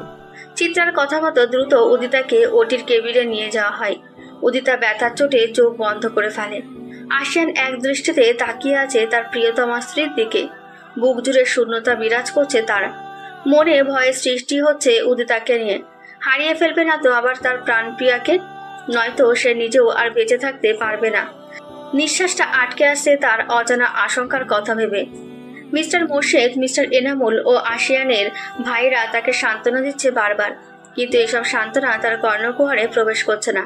এক দৃষ্টিতে তাকিয়ে আছে ওটির কেবিনের দরজার দিকে। চিত্রা বলেছে উদিতার নর্মাল ডেলিভারি হবে। মিসেস ইয়াসমিন আশিয়ানের কাঁধে হাত রেখে তাকে দুশ্চিন্তা করতে মানা করেন। আশিয়ান অসহায় দৃষ্টিতে তাকায় মায়ের দিকে। এমন সময় চিত্রা বাইরে বেরিয়ে আসে এবং আশিয়ানকে বলে, আশু, তুই চাইলেই ভেতরে আসতে পারিস। তোকে দেখে হয়তো উদিতার মনে ভয়টা কাটবে। আসলে ছুরি কাঁচি এইসব দেখে আতঙ্কে লাফালাফি শুরু করেছে উদিতা। তুই থাকলে মনের সাহস জুটবে, ও বেশি ভয় পাবে না। মিসেস ইয়াসমিন ইশারা করে বললেন তাকে দ্রুত যেতে। চিত্রার কথা শুনে আশিয়ান আর এক মুহূর্ত বিলম্ব না করে স্তত্র পায়ে কেবিনের ভেতরে প্রবেশ করলো। তার পেছন পেছন চিত্রা। উদিতাকে দুজন নার্স ধরে রেখেছে, কারণ উদিতা প্রচন্ড রকমের ভয় পেয়েছে। আশিয়ান দ্রুত উদিতার কাছে গিয়ে উদিতার হাত ধরে। একজন নার্স সরে যায় আশিয়ান আশায়। আশিয়ানকে দেখে উদিতা জোরে জোরে কান্না করে দিল। এই প্রথম আশিয়ানের নাম ধরে বলে, আশিয়ান, আমার অনেক ভয় করছে, প্লিজ আমাকে ছেড়ে যাবেন না, আমার কষ্ট হচ্ছে ভীষণ। উদিতার কান্না দেখে আশিয়ানও বেদিশা হয়ে গেছে। নিজেকে সামলিয়ে দ্রুত উদিতাকে এক হাত দিয়ে জড়িয়ে ধরে তাকে শান্ত করতে ব্যস্ত হয়ে পড়ে সে। আশিয়ানকে শক্ত করে ধরে রেখে থরথর করে কাঁদছে উদিতা। আশিয়ান উদিতার সাথে মৃদুস্বরে কথা বলতে শুরু করে। ডক্টররা তাদের কাজ শুরু করে দিয়েছেন ততক্ষণে। একজন নার্স উদিতার হাতে ক্যানোলা লাগালেন স্যালাইন দেওয়ার জন্য। উদিতা আশিয়ানের সংস্পর্শ পেয়ে কিছুটা শান্ত হয়েছে ঠিকই, কিন্তু ব্যথায় কাতরাচ্ছে অনবরত। অসহনীয় এক যন্ত্রণা যেন এটা। কিছু সময় পর চিত্রা উদিতাকে বলল, উদিতা বোন, তুমি জোরে জোরে পুশ করো তো। আশিয়ান উদিতাকে ধরে রেখেছে। চিত্রার কথা মতো উদিতা জানের জোরে পুশ করতে লাগে। ডক্টররা উৎসাহ দিচ্ছেন উদিতাকে। একজন নার্স উদিতার মাথায় হাত বুলিয়ে দিচ্ছে। উদিতা মুখের ভেতর ওড়না ঢুকিয়ে দাঁতে দাঁত চেপে ধরে জোরে জোরে পুশ করতে লাগে। পুশ করতে করতে বেহুশ হয়ে যাচ্ছে সে বারবার। আশিয়ান কাছে আছে দেখে মনোবল ভাঙেনি উদিতা। নিজের চেষ্টায় বারবার শক্তি প্রয়োগ করেছে সে। আশিয়ান উদিতাকে বারবার সাহস জুগিয়ে দিচ্ছে। বাইরে সবাই টেনশনে ঘেমে যাচ্ছে। অজানা আশঙ্কায় সবার বুকই দুরু দুরু করছে। উদিতার পরিবারের সবাই হসপিটালে আছেন। মিস আনিতা কান্না করতে করতে শেষ। মিস্টার আনিসুল ও শাহরিয়া চিন্তিত হয়ে বাইচারি করছেন অনবরত। বাকি সবার চেহারায় দুশ্চিন্তার ছাপ স্পষ্ট। উদিতা ও তার অনাগত সন্তানের জন্য সবাই মনে প্রাণে দোয়া করছে। ডক্টররা খুবই সাবধানে নিজের কাজ করছেন। বাচ্চার মাথাটা বের হয়েছে শুধু। উদিতা আশিয়ানের হাত এক প্রকার খামচে ধরে জোরে জোরে পুশ করছে। আশিয়ানের শরীর থেকে টপ টপ করে ঘাম ঝরছে। চিন্তার পাহাড় জমেছে তার মাথার ওপর। তার বউটা যে অতিরিক্ত কষ্ট হচ্ছে। আল্লাহর কাছে মনে প্রাণে দোয়া করে যাচ্ছে সে নিজের স্ত্রী সন্তানের জন্য। নিজের হায়াতের বিনিময়ে ওদেরকে চাইছে। সর্বশেষে সমস্ত শক্তি দিয়ে জোরে একটা পুশ করে উদিতা অস্পষ্ট স্বরে আল্লাহু আকবার বলে জ্ঞান হারিয়ে ফেলল। প্রায় আধা ঘন্টা চেষ্টা করার পর ডক্টররা বাচ্চাকে বের করতে সক্ষম হলেন। রক্তে রাঙা একটা শিশুকে উঁচু করে তুলে ধরল চিত্রা হাসি মুখে। বাচ্চারা তার স্বরে চিৎকার করে কান্না করছে। আশিয়ান ভেজা চোখে নিজের সন্তানের দিকে তাকালো। টান টান উত্তেজনা হারিয়ে যেতেই আশিয়ান বুঝতে পারল তার হাত পা ভেঙে আসছে যেন।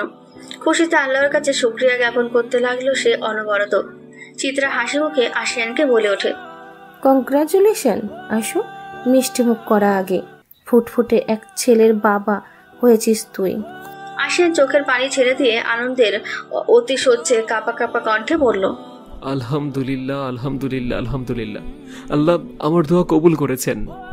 সেন্সলেস উদিতার কপালে আলতো করে একটা চুমু খেলো আশিয়ান। উদিতার নাক মুখ ও গলায় ঘেমে নিয়ে একাকার। শরীরের জামাটাও ভিজে একসা হয়ে গেছে ঘামের জন্য।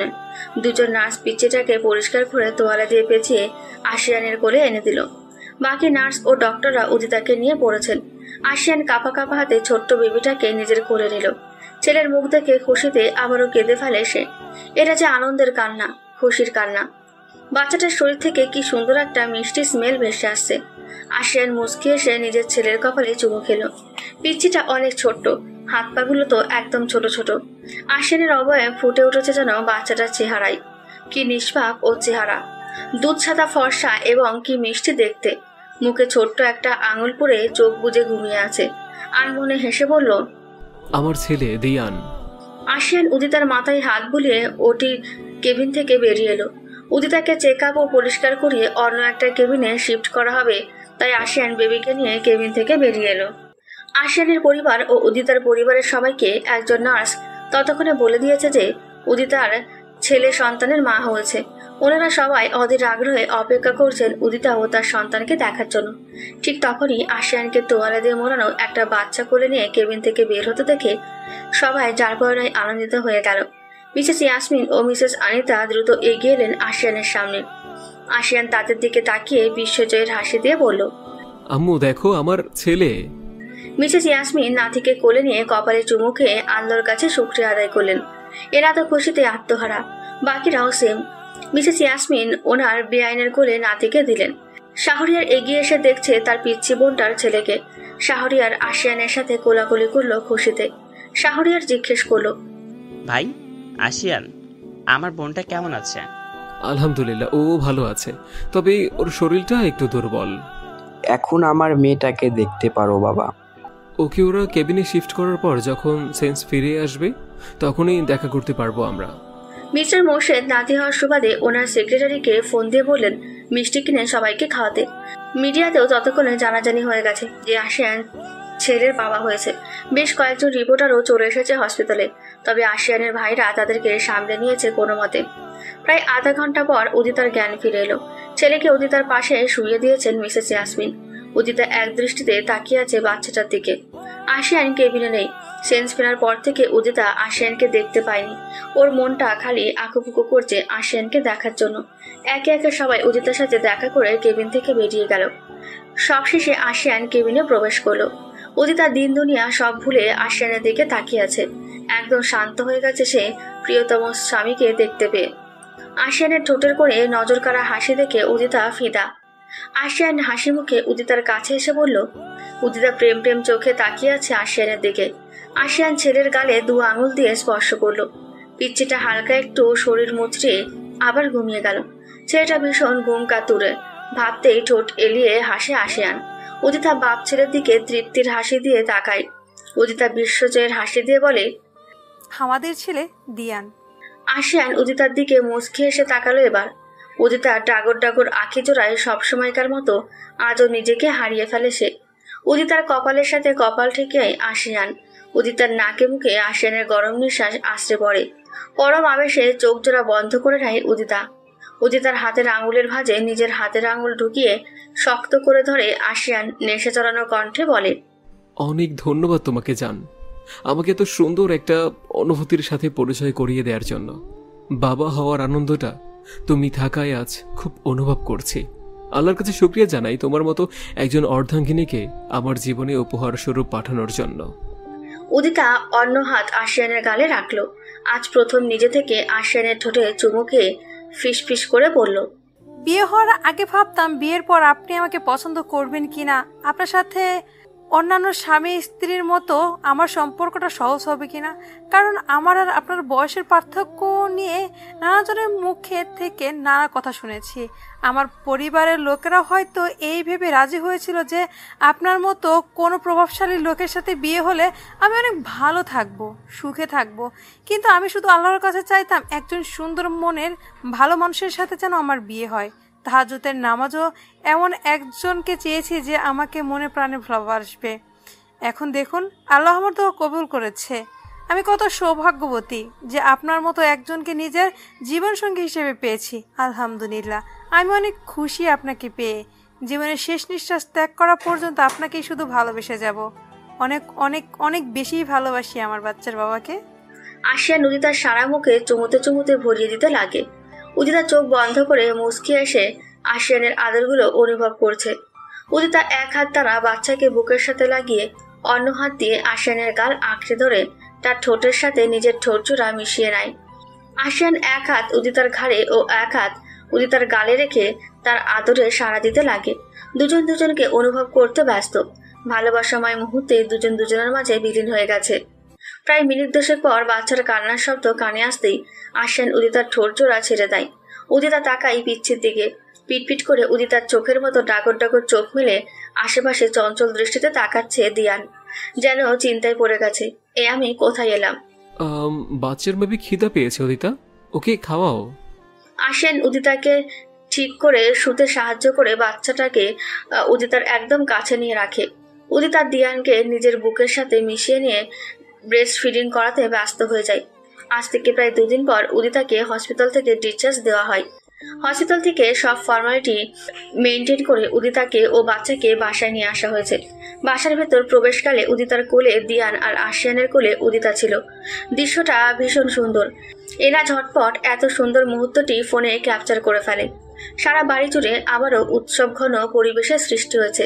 বাসার সবাই ভীষণ আনন্দিত দিয়ানের আগমনে।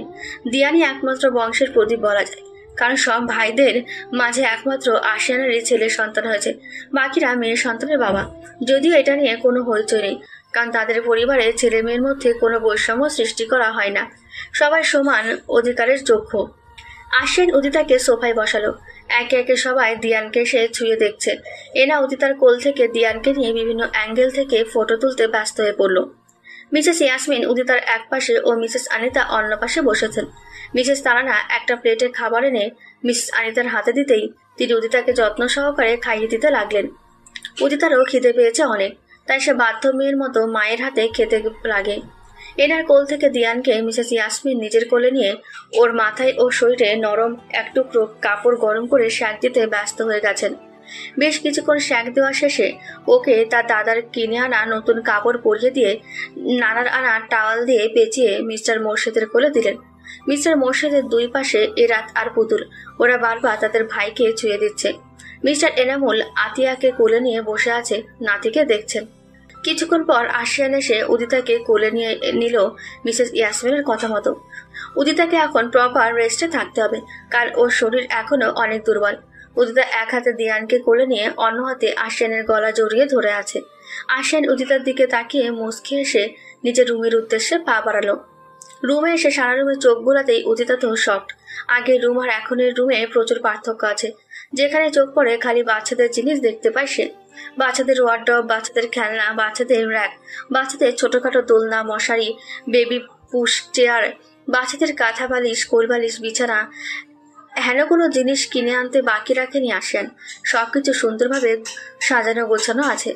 বিছানার সামনের দেওয়ালে মেজেন্টা কালারের ইংলিশ অক্ষরের বেলুন দিয়ে সাজিয়ে লেখা ওয়েলকাম টু হোম আওয়ার সন দিয়ান। আশিয়ানের এমন পাগলামি দেখে উদিতা হেসে ফেলল। পিচ্চিটা ঘুমিয়ে আছে। আশিয়ান উদিতার কপালে ও বাচ্চার কপালে চুমু খেয়ে বলল, ওয়েলকাম টু আওয়ার রুম সুন্দরী, পছন্দ হয়েছে তোমার? উদিতা আশিয়ানের গালে একটা চুমু খেয়ে খুশি হয়ে বলল। আশিয়ান মুচকি এসে উদিতাকে আস্তে ধীরে বিছানার উপর বসালো।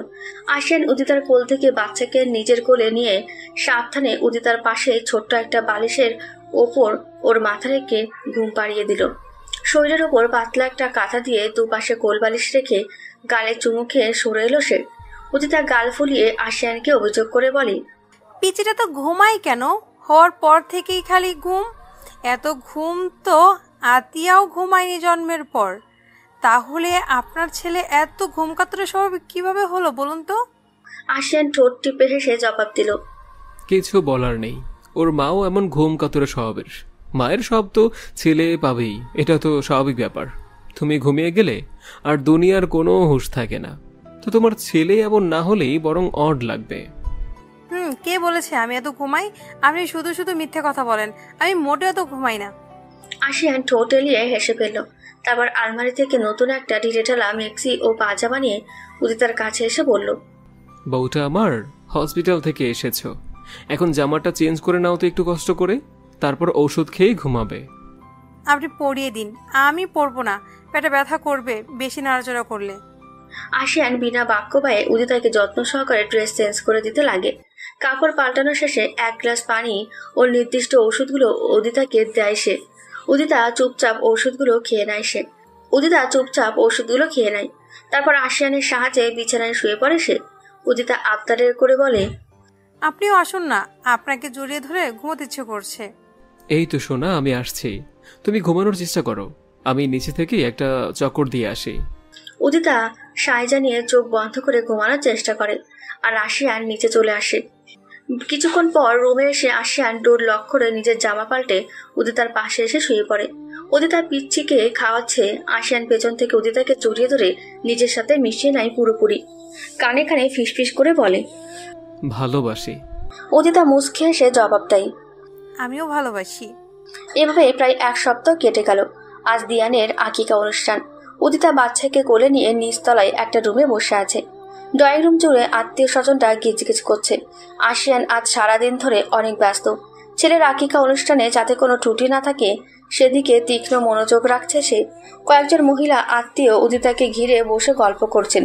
উদিতা অবশ্য এসব গল্পে নেই। সে তার বাচ্চার ঘুমন্ত চেহারার দিকে তাকিয়ে আছে নিষ্পলকভাবে।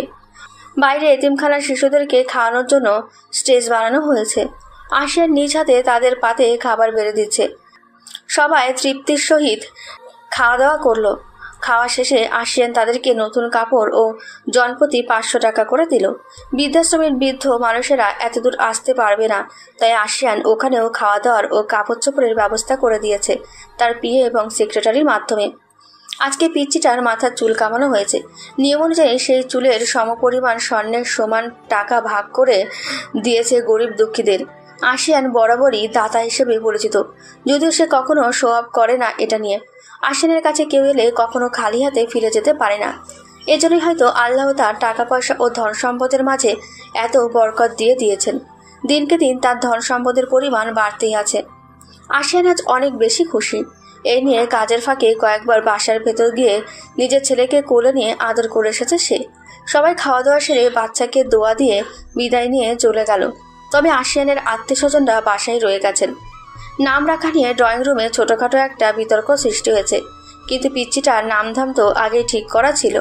সবার কোলাহল ছাপিয়ে আশিয়ান নিজের ছেলেকে কোলে নিয়ে মুচকি এসে বলল, আমার ছেলের নাম আমি আগেই ঠিক করে রেখেছি। তার নাম হলো দিয়ান তায়েব চৌধুরী। আশিয়ানের কথা শুনে সবাই বিনা প্রতিবাদে উল্লাস প্রকাশ করলো, কারণ সবাই নামটা অনেক পছন্দ হয়েছে। তর্ক বাদ দিয়ে সবাই আড্ডায় মজে গেল। দিয়ান আর উদিতার জন্য সবাই এত এত গিফট নিয়ে এসেছে। এনা আর কেয়া গিফটগুলো আশিয়ানের বেডরুমে নিয়ে গিয়ে রেখে এলো। আশিয়ান এত ব্যস্ততার মধ্যেও উদিতার খেয়াল রাখতে ভোলেনি। সে ঠিকই উদিতাকে নিজের হাতে খাবার খাইয়ে কাজে লেগেছে, এমনকি দুপুরের খাবারও সে খাইয়ে দিয়েছে। সবার সাথে অনেক অনেক আড্ডা দেওয়া হলো আজ। রাতের খাবার খেয়ে বেশ কয়েকজন আত্মীয় চলে গেলেও বাকি নিকট আত্মীয়রা রয়ে গেছেন। ওনারা 2-1 দিন হয়তো থাকবে এখানে। রাতের খাবার খাওয়া শেষে আরও কিছুক্ষণ সবাই বসে আড্ডা দিলেও আশিয়ান রুমে চলে এলো উদিতাকে নিয়ে। উদিতার চোখ ঢুলুঢুলু করছে ঘুমের কারণে, কিন্তু পিচ্চিটা সজাগ। বড় বড় চোখ মেলে এদিক ওদিক তাকাচ্ছে সে। আশিয়ান উদিতাকে সাবধানে বিছানায় শুইয়ে দিল। উদিতা বিছানায় শোয়া মাত্রই ঘুমিয়ে গেছে, আর আশিয়ান দিয়ানকে কোলে নিয়ে আদুরে কণ্ঠে কথা বলতে লাগলো। ছেলেটাও বাবার দিকে ড্যাব ড্যাব করে তাকিয়ে আছে। আশিয়ান ছেলের দিকে তাকিয়ে হাসলো। কপালে গালে চুমো খেয়ে নিজের বুকের সাথে জড়িয়ে ধরে বলল, আমার কলিজার টুকরো বাচ্চাটা, আমার সোনা ছেলে। মা। পিচ্চিটা রাত 1টা পর্যন্ত সজাগ ছিল, তার সাথে আশিয়ানও সজাগ আছে। আশিয়ান এতটা সময় ছেলের সাথে কথা বলে কাটিয়েছে। তৃপ্তিতে মনটা ভরে গেছে তার। উদিতা বাচ্চাকে খাওয়ানোর টানে সজাগ হয়ে গেছে। তারপর বাচ্চাকে কোলে নিয়ে খাইয়ে ঘুম পাড়িয়ে বিছানার কোণে শুইয়ে দিল। পিচ্চি ঘুমিয়ে যেতেই আশিয়ান উদিতাকে ধরে নিজের সাথে একদম মিশিয়ে নিয়ে শুয়ে পড়ল। উদিতাও আশিয়ানের বুকে বিড়াল ছাড়ার মতো গুটিসুটি মেরে ঘুমিয়ে গেল। পরিশিষ্ট দিয়ানের বয়স এখন 1 বছর। কদিন আগেই আশিয়ান ছেলের জন্মদিন এত ধুমধামভাবে পালন না করলেও ছেলেকে নিয়ে বাইরে ঘুরতে গিয়েছিল। গরিব দুঃখীদের বাঁশকাবাড়ি বাজার ও টাকা দিয়েছে ছেলের জন্মদিন উপলক্ষে। এতিমখানা ও বৃদ্ধাশ্রমে গরু জবাই দিয়ে আখনি পোলাও পেট পুরে খাইয়েছে সবাইকে। উদিতার ছেলের খাওয়ার উপযোগী কেক বানিয়েছে জন্মদিন উপলক্ষে। বাসার সবাই গিফট দিয়ে সারা রুম ভর্তি করে ফেলেছে তাকে। দিয়ান এই বয়সে উদিতার মতো শান্তশিষ্ট ও আশিয়ানের মতো গম্ভীর টাইপের। খিদে পেলেও কান্না করে না, আর প্রচুর মিশুক, পুরো আশিয়ানের মতো। ডিএনএ লাগবে না, সবাই দেখলে এমনিতেই বুঝে যাবে যে ও আশিয়ানের ছেলে। ভীষণ কিউট লাগে তাকে দেখতে, পুরোই আশিয়ানের ফটোকপি। পরিবারের সবার প্রচণ্ড আদরের সে, আর আশিয়ানের চোখের মণি। ছেলে ছাড়া কিচ্ছু বোঝে না সে, এতটাই ছেলে পাগল। আর দিয়ানও বাপ বলতে অজ্ঞান। আশিয়ানের কোলে থাকতে তার খুব ভালো লাগে। এখন সে বসা থেকে দাঁড়াতেও পারে, সাথে কয়েক কদম হাঁটতেও পারে। আশিয়ান যত্ন সহকারে ছেলেকে হাঁটা শেখায় প্রতিদিন। আদো আদো কণ্ঠে শুধু পাপ্পা, মাম্মা, বুবু আর দাদা বলতে পারে সে। দিয়ানের মুখ থেকে আশিয়ান যেদিন পাপা ডাক শুনেছে সেদিন তার খুশি দেখে কে। সারা এলাকায় আরেক দফা মিষ্টি বিতরণ করেছে আশিয়ান সেদিন। আশিয়ানের এমন পাগলামি দেখে উদিতা হাসে, শুধু কিছু বলে না। আশিয়ানের সহায়তায় বাচ্চা থাকা সত্ত্বেও এইচএসসি পরীক্ষা খুব ভালোভাবে দিয়েছে উদিতা। বাচ্চা সামলানো থেকে শুরু করে তাকে পড়া দেখিয়ে দেওয়া সব একা হাতে করেছে সে। উদিতার কোনো টেনশনই করতে হয়নি। পরিবারের সবাই তাকে অনেক উৎসাহ দিয়েছে পড়ালেখার ব্যাপারে। আশিয়ান বলেছে রেজাল্ট বেরোনোর পর উদিতাকে ভালো একটা ভার্সিটিতে ভর্তি করিয়ে দেবে অনার্সে। মনে মনে আল্লাহর কাছে শুকরিয়া আদায় করে উদিতা এরকম পূর্ণাঙ্গ একটা সংসার তাকে দান করার জন্য। পরিবারের সবাই অনেক ভালো মানুষ, তাদের মধ্যে কোনো হিংসা জেদ নেই, যার জন্য আজও সবাই একসাথে মিলেমিশে আছে এবং আশা করা যায় ভবিষ্যতে এইরকমই থাকবে সবাই। আজ শুক্রবার। আশিয়ান দিয়ানকে বুকে নিয়ে ঘুমিয়ে আছে। উদিতা তাদের দুজনের কপালে চুমু খেয়ে বিছানা ছেড়ে উঠে চলে গেল ওয়াশরুমে। একদম গোসল করে তারপর বের হলো। আশিয়ান আর দিয়ান তখনও বেঘরে ঘুমাচ্ছে।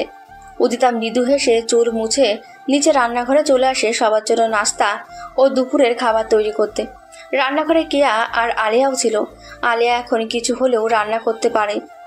আলিয়ার মেয়ে আতিয়ার বয়স মাত্র 14 মাস হয়েছে। মেয়ে হওয়ার পর থেকেই আলিয়া পাল্টে গেছে। আগে কেমন উড়নচণ্ডী টাইপের ছিল, অথচ এখন সে পাক্কা সংসারী মেয়ে। শুধু তারই নিয়ে খালি চেঞ্জ হয়নি, সে আগের মতোই রকচটা হয়ে গেছে। আলিয়া মেয়ের জন্য সেরেলাক তৈরি করছে। কেয়া বড় বড় তাজা মাছ ও মাংসগুলো একজন সার্ভেন্টকে দিয়ে কাটিয়ে নিচ্ছে। উদিতা তাদের সাথে হেসে খেলে কথা বলে সবার জন্য নাস্তা তৈরি করতে লাগে। নাস্তা বানানো শেষ হতেই রুমে চলে গেল। তার ছেলে ঘুম থেকে উঠে দুধ খাওয়ার জন্য মাকে খুঁজবে। রুমে এসে দেখে আশিয়ান এক হাত দিয়ে ছেলেকে ধরে ঘুমাচ্ছে, আর পিচ্চিটা বড় বড় চোখ মেলে আশেপাশে তাকিয়ে মাকে খুঁজছে। উদিতা দ্রুত গিয়ে আশিয়ানের হাত সরিয়ে পিচ্চিকে নিজের কোলে তুলে নিল। মাকে দেখে মুখে হাসি ফুটল তার। আদুরে কণ্ঠে মাম্মা ডেকে উঠল সে। উদিতা তো ছেলেকে চুমুতে চুমুতে ভরিয়ে দিচ্ছে। পিচ্চি ছোট ছোট 4টে ইঁদুরে দাঁত বের করে কিউট ভাবে একটা হাসি দিল। ওলি আমার সোনা বাচ্চা, আমুকে দেখে হাসছো তুমি, তাই না? আমার বাচ্চাটা। উদিতা দিয়ানের মুখ পরিষ্কার করে ন্যাপি চেঞ্জ করে দিয়ে তারপর বুকের দুধ খাওয়াতে লাগে। আশিয়ান তখনও ঘুমোচ্ছে। সারা ছেলের সাথে সজাগ থাকে সে, তাই দিনের বেলা এত সহজে ঘুম ভাঙে না। কিছুক্ষণ পর আশিয়ান ঘুম থেকে ওঠে। আরো ঘুমাতো, কিন্তু উদিতা দুষ্টুমি করে ছেলেকে বাপের কাছে ছেড়ে দিয়েছে।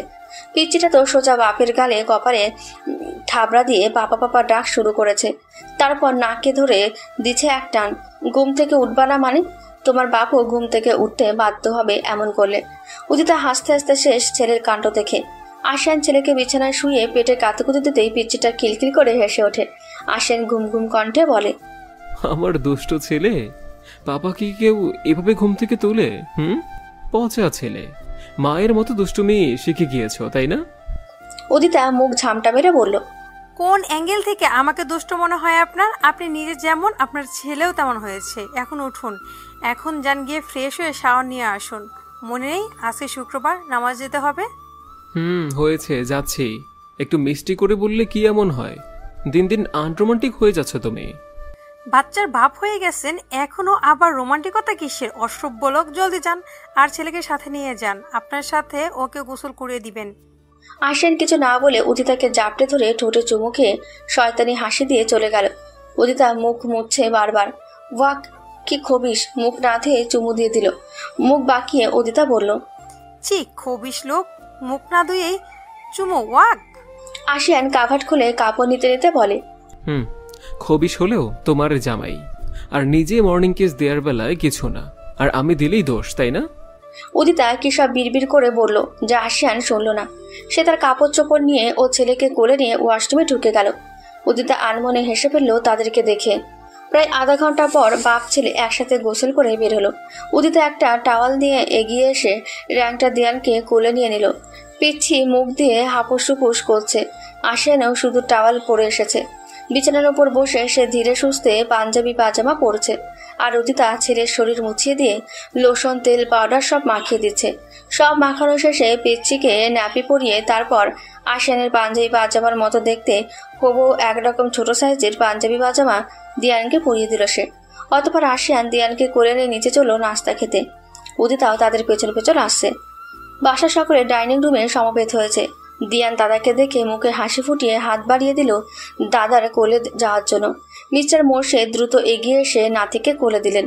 দিয়ান মুখের ভেতর আঙুল পরে দাদাকে হাবিজাবি কি সব বলছে। সবাই হাসছে দিয়ানের পাকনামি কথা শুনে। উদিতা ও কেয়া মিলে সবাইকে নাস্তা বেড়ে দিয়ে নিজেরাও খেতে বসে গেল। তাসজিদ দিয়ানকে কোলে নিয়ে বলল, এই যে চ্যাম্প, যাবে আজকে আমাদের সাথে মসজিদে নামাজ পড়তে? দিয়ান কি বুঝলো কে জানে, সে মুখের ভেতর আঙুল পুরে বলল, কি পাকনা বাচ্চা তোমার, কি সুন্দর বিজ্ঞের মতো প্রশ্নের জবাব দেয়। তাসজিদ আশিয়ানকে বলল, বুঝতে হবে না কার ছেলে? ফিউচার রাশিয়ান গ্রুপ অফ কোম্পানির অনার বলে কথা। এখন থেকেই সব শিখছে আমার ছেলে। এদিকে তাসকিনকে আতিয়া নাচিয়ে ছাড়ছে। এত পরিমাণ দুষ্টু সে বলার মতো না। খালি এটা ধরবে ওটা ধরবে, কথা না শুনলে গলা ফাটিয়ে কান্না করবে। তাসকিন বেচারা তো শেষ এমন মেয়ের বাপ হয়ে। এখনো নাস্তার টেবিলে ঠিক মতো খেতে পাচ্ছে না সে। অতপর মিসেস তারানা নাতনিকে কোলে নিয়ে এটা ওটা দিয়ে শান্ত করলেন। নাস্তা শেষে উদিতা রুমে ফিরে এলো। বেলা 12টা বেজে গেছে, এখনই আজান দেবে। আশিয়ান দিয়ানকে কোলে নিয়ে রুমে ফিরে এলো। উদিতার কোলে দিয়ানকে দিল বুকের দুধ খাওয়ানোর জন্য। কিছুক্ষণ আগে অবশ্য সেরেলাক খাইয়েছে তাকে উদিতা। আজ আশিয়ান ছেলেকে নিয়ে মসজিদে যাবে নামাজ পড়তে। উদিতা খাইয়ে মুখ মুছে দিল ভালো করে। আশিয়ান উদিতার কপালে চুমু খেয়ে আজলা ভরে 2 গালে হাত রেখে বলল, বউ আজকে একটা শাড়ি পরবে? খুব ইচ্ছে করছে তোমাকে শাড়ি পরা অবস্থাতে দেখতে।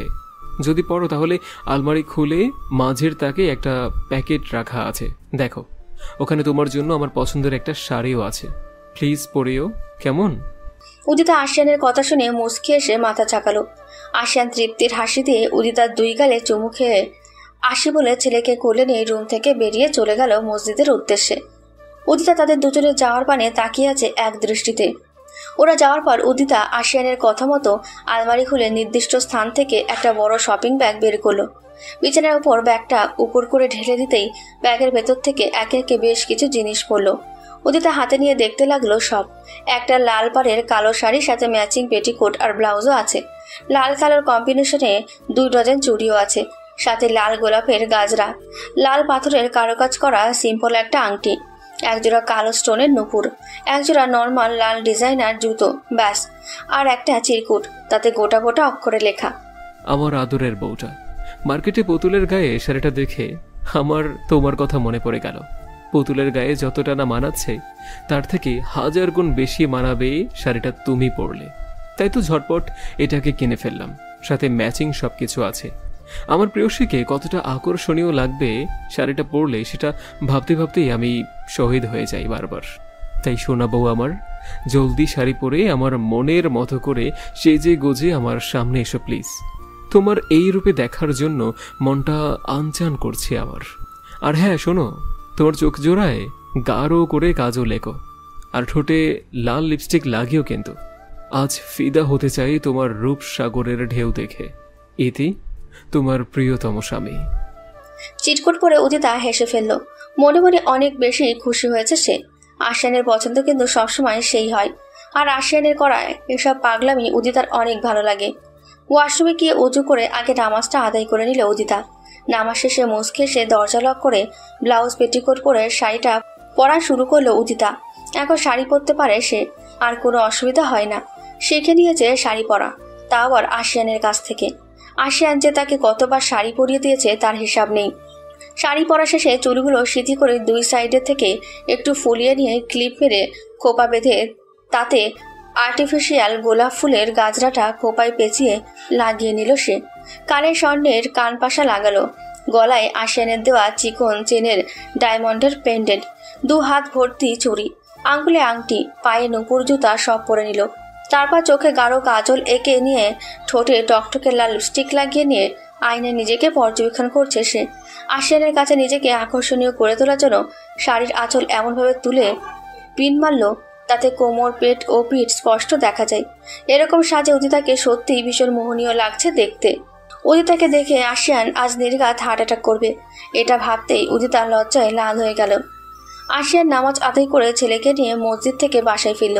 নিচে সবাইকে সাথে কিছুক্ষণ কথাবার্তা বলে ছেলেকে নিয়ে আশিয়ান নিজের রুমের দিকে পা বাড়ালো। উদিতাকে নিচে দেখেনি, তার মানে উদিতা আজ শাড়ি পরেছে। আশিয়ানের বুক ধুকপুক করছে অনবরত। না জানি কত আকর্ষণীয় রূপে তার রমণীকে দেখতে পাবে সে। রুমে ঢুকে চারপাশে চোখ বোলালো আশিয়ান, কিন্তু উদিতার ছায়াও দেখতে পেল না রুমে। দিয়ানের চোখ জোড়া ঢুলুঢুলু করছে ঘুমের জন্য। এখন তার ঘুমানোর সময়। দুধ না খেলে সে মোটেও এ সময় ঘুমাতে পারে না, তাই তো ঘুম পেলেও তাকিয়ে আছে। আশিয়ান দুরু দুরু বুকে বারান্দার দিকে পা বাড়ালো ছেলেকে কোলে নিয়ে। বারান্দার ডোর খোলাই ছিল, শুধু পর্দা দিয়ে ঢাকা। আশিয়ান পর্দা সরিয়ে প্রবেশ করলো সেখানে। শাড়ি পরিহিতা এক রমণী পিছন দিক থেকে আশিয়ানের হার্টবিট বেড়ে গেল। কোনো অসুবিধা হলো না তার উদিতাকে চিনতে। আস্তে আস্তে এগিয়ে যেতে লাগে সে সামনের দিকে। আশিয়ান উদিতার একদম পেছনের দিকে দাঁড়ালো। আশিয়ানের শরীরে পারফিউমের ঘ্রাণেই উদিতা আশিয়ানের অস্তিত্ব তার খুব নিকটে অনুভব করতে পারছে। উদিতার বুকের হৃদস্পন্দনও বেড়ে গেল অস্বাভাবিকভাবে। উদিতা ধীরে ধীরে পুরোপুরিভাবে আশিয়ানের দিকে ঘুরল। আশিয়ান উদিতাকে এত আকর্ষণীয় রূপে দেখে একদম মুগ্ধ হয়ে গেছে। উদিতার সমুদ্রের মতো গভীর নয়নজোড়ার দিকে তাকিয়ে আশিয়ান হারিয়ে গেল যেন পুরোপুরি। কি সুন্দর টানা টানা হরিণী চোখে গাঢ় কাজল এঁকেছে সে, আর ঠোঁটে লাল লিপস্টিক দেওয়ায় সৌন্দর্য যেন তার 1000 গুণ বৃদ্ধি পেয়েছে। উদিতা আশিয়ানের দিকে তাকিয়ে লাজুক হাসল। হাসিটা আশিয়ানের বুকে তীরের মতো বিঁধল। উদিতাকে দেখে দিয়ান আশিয়ানের কোল থেকে মায়ের কোলে যাওয়ার জন্য হাত বাড়িয়ে দিয়ে মামা মামা বলে ডাকতে লাগলো। উদিতা ছেলেকে কোলে নিয়ে বুকের সাথে জড়িয়ে ধরে। মায়ের কোলে গিয়ে একদম শান্ত হয়ে গেছে দিয়ান। আশিয়ান উদিতার কোমর জড়িয়ে ধরে নিজের কাছে টেনে নিয়ে কানের কাছে ফিসফিস করে বলল, পাগল হয়ে যাব আজ। মেরে ফেলার ধান্দা লাগিয়েছো তাই না? উফ, এত কিউট লাগছে তোমায় দেখতে, ইচ্ছে করছে। উদিতা আশিয়ানের চোখের দিকে তাকিয়ে জানতে চাইল, কি ইচ্ছে করছে? আশিয়ান উদিতার নাকের সাথে নাক ঘষে বলল, রাতে বলবো, বাসর করার সময়। আশিয়ানের কথা শুনে লজ্জায় লাল হয়ে গেল উদিতা। এক হাত দিয়ে মুখ ঢেকে বলল, যা, আপনার মুখে কোনো লাগাম নাই, অসভ্য লোক। শুধু তোমারই জন্য। এই বলে আশিয়ান পকেট থেকে একটা প্যাকেট বের করলো। উদিতা চোখে প্রশ্ন নিয়ে তাকিয়ে আছে আশিয়ানের দিকে। আশিয়ান প্যাকেট খুলে সেখান থেকে চিকন স্বর্ণের লম্বা একটা চেন বের করলো। উদিতা প্রথমে মনে করেছে এটা গলার চেন হবে, কিন্তু আশিয়ান উদিতার ধারণা ভুল প্রমাণিত করে চেনটি উদিতার উন্মুক্ত কোমরে পরিয়ে দিল। এটা কোমর বন্ধনী ছিল। কোমর বন্ধনী পরিয়ে দিয়ে তারপর উদিতার কপালে চুমু খেয়ে এসে বলল, এটা আমার সোনা বউটার জন্য। খালি কোমর কেমন জানি দেখা যায়, তাই এটা অর্ডার করে বানিয়েছি। উদিতা আশিয়ানের গালে শব্দ করে চুমু খেয়ে আদুরে কণ্ঠে বলল, ধন্যবাদ প্রিয়। আশিয়ান মুস্কি এসে উদিতাকে নিয়ে সুইমিং পুলের পাশে পা ডুবিয়ে বসলো। উদিতা পিচ্চিকে খাওয়াতে ব্যস্ত হয়ে গেল ততক্ষণে। আশিয়ান উদিতার কোমর জড়িয়ে ধরে কাঁধে নিজের মাথা রেখে পানিতে পা দাপাচ্ছে। দুজনের চোখে এক আকাশ ভালোবাসা বিরাজ করছে। চারিদিকে পরিবেশটাও কি সুন্দর প্রেমময়। ঝিরে ঝিরি বাতাস বইছে, রোদও আজ তেমন একটা তেজ নেই। খুবই মনোরম পরিবেশ। ও বউ, এতগুলো ভালোবাসি তোমায়, কখনো ছেড়ে যেও না বউ। বাঁচবো না তোমায় ছাড়া আমি আমার বউ বাচ্চা ছাড়া একদম অসহায়। উদিতা আশিয়ানের মুখে মাথা রেখে মুখ একটু উঁচু করে আশিয়ানের থুতনিতে চুমু খেয়ে বলল, কথা দিলাম, মৃত্যু ছাড়া আমাকে আপনার থেকে কেউ কখনো আলাদা করতে পারবে না, কারণ আমি আমার বাচ্চার বাবাকে অনেক ভালোবাসি, যা কখনো পরিমাপযোগ্য নয়। আই লাভ ইউ প্রিয়। আশিয়ান মুচকি এসে উদিতার ঠোঁটে আলতোভাবে নিজের ঠোঁট জোড়া ছোঁয়। দু হাত দিয়ে শক্ত করে জড়িয়ে ধরে বলে, পুরোপুরিভাবে তোমাতে বিলীন হয়ে গিয়েছি সোনা। তোমার নেশায় পুরোপুরি ঘায়েল আমি, আর এই নেশা কখনোই কাটবে না। প্রতিনিয়ত তোমার প্রেমে নতুন করে পড়ি আমি বউ।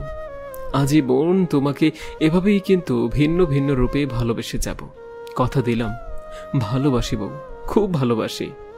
উদিতার ঠোঁটের কোণে এক টুকরো তৃপ্তির হাসি ফুটে উঠল। আশিয়ানের ঠোঁটেও হাসি।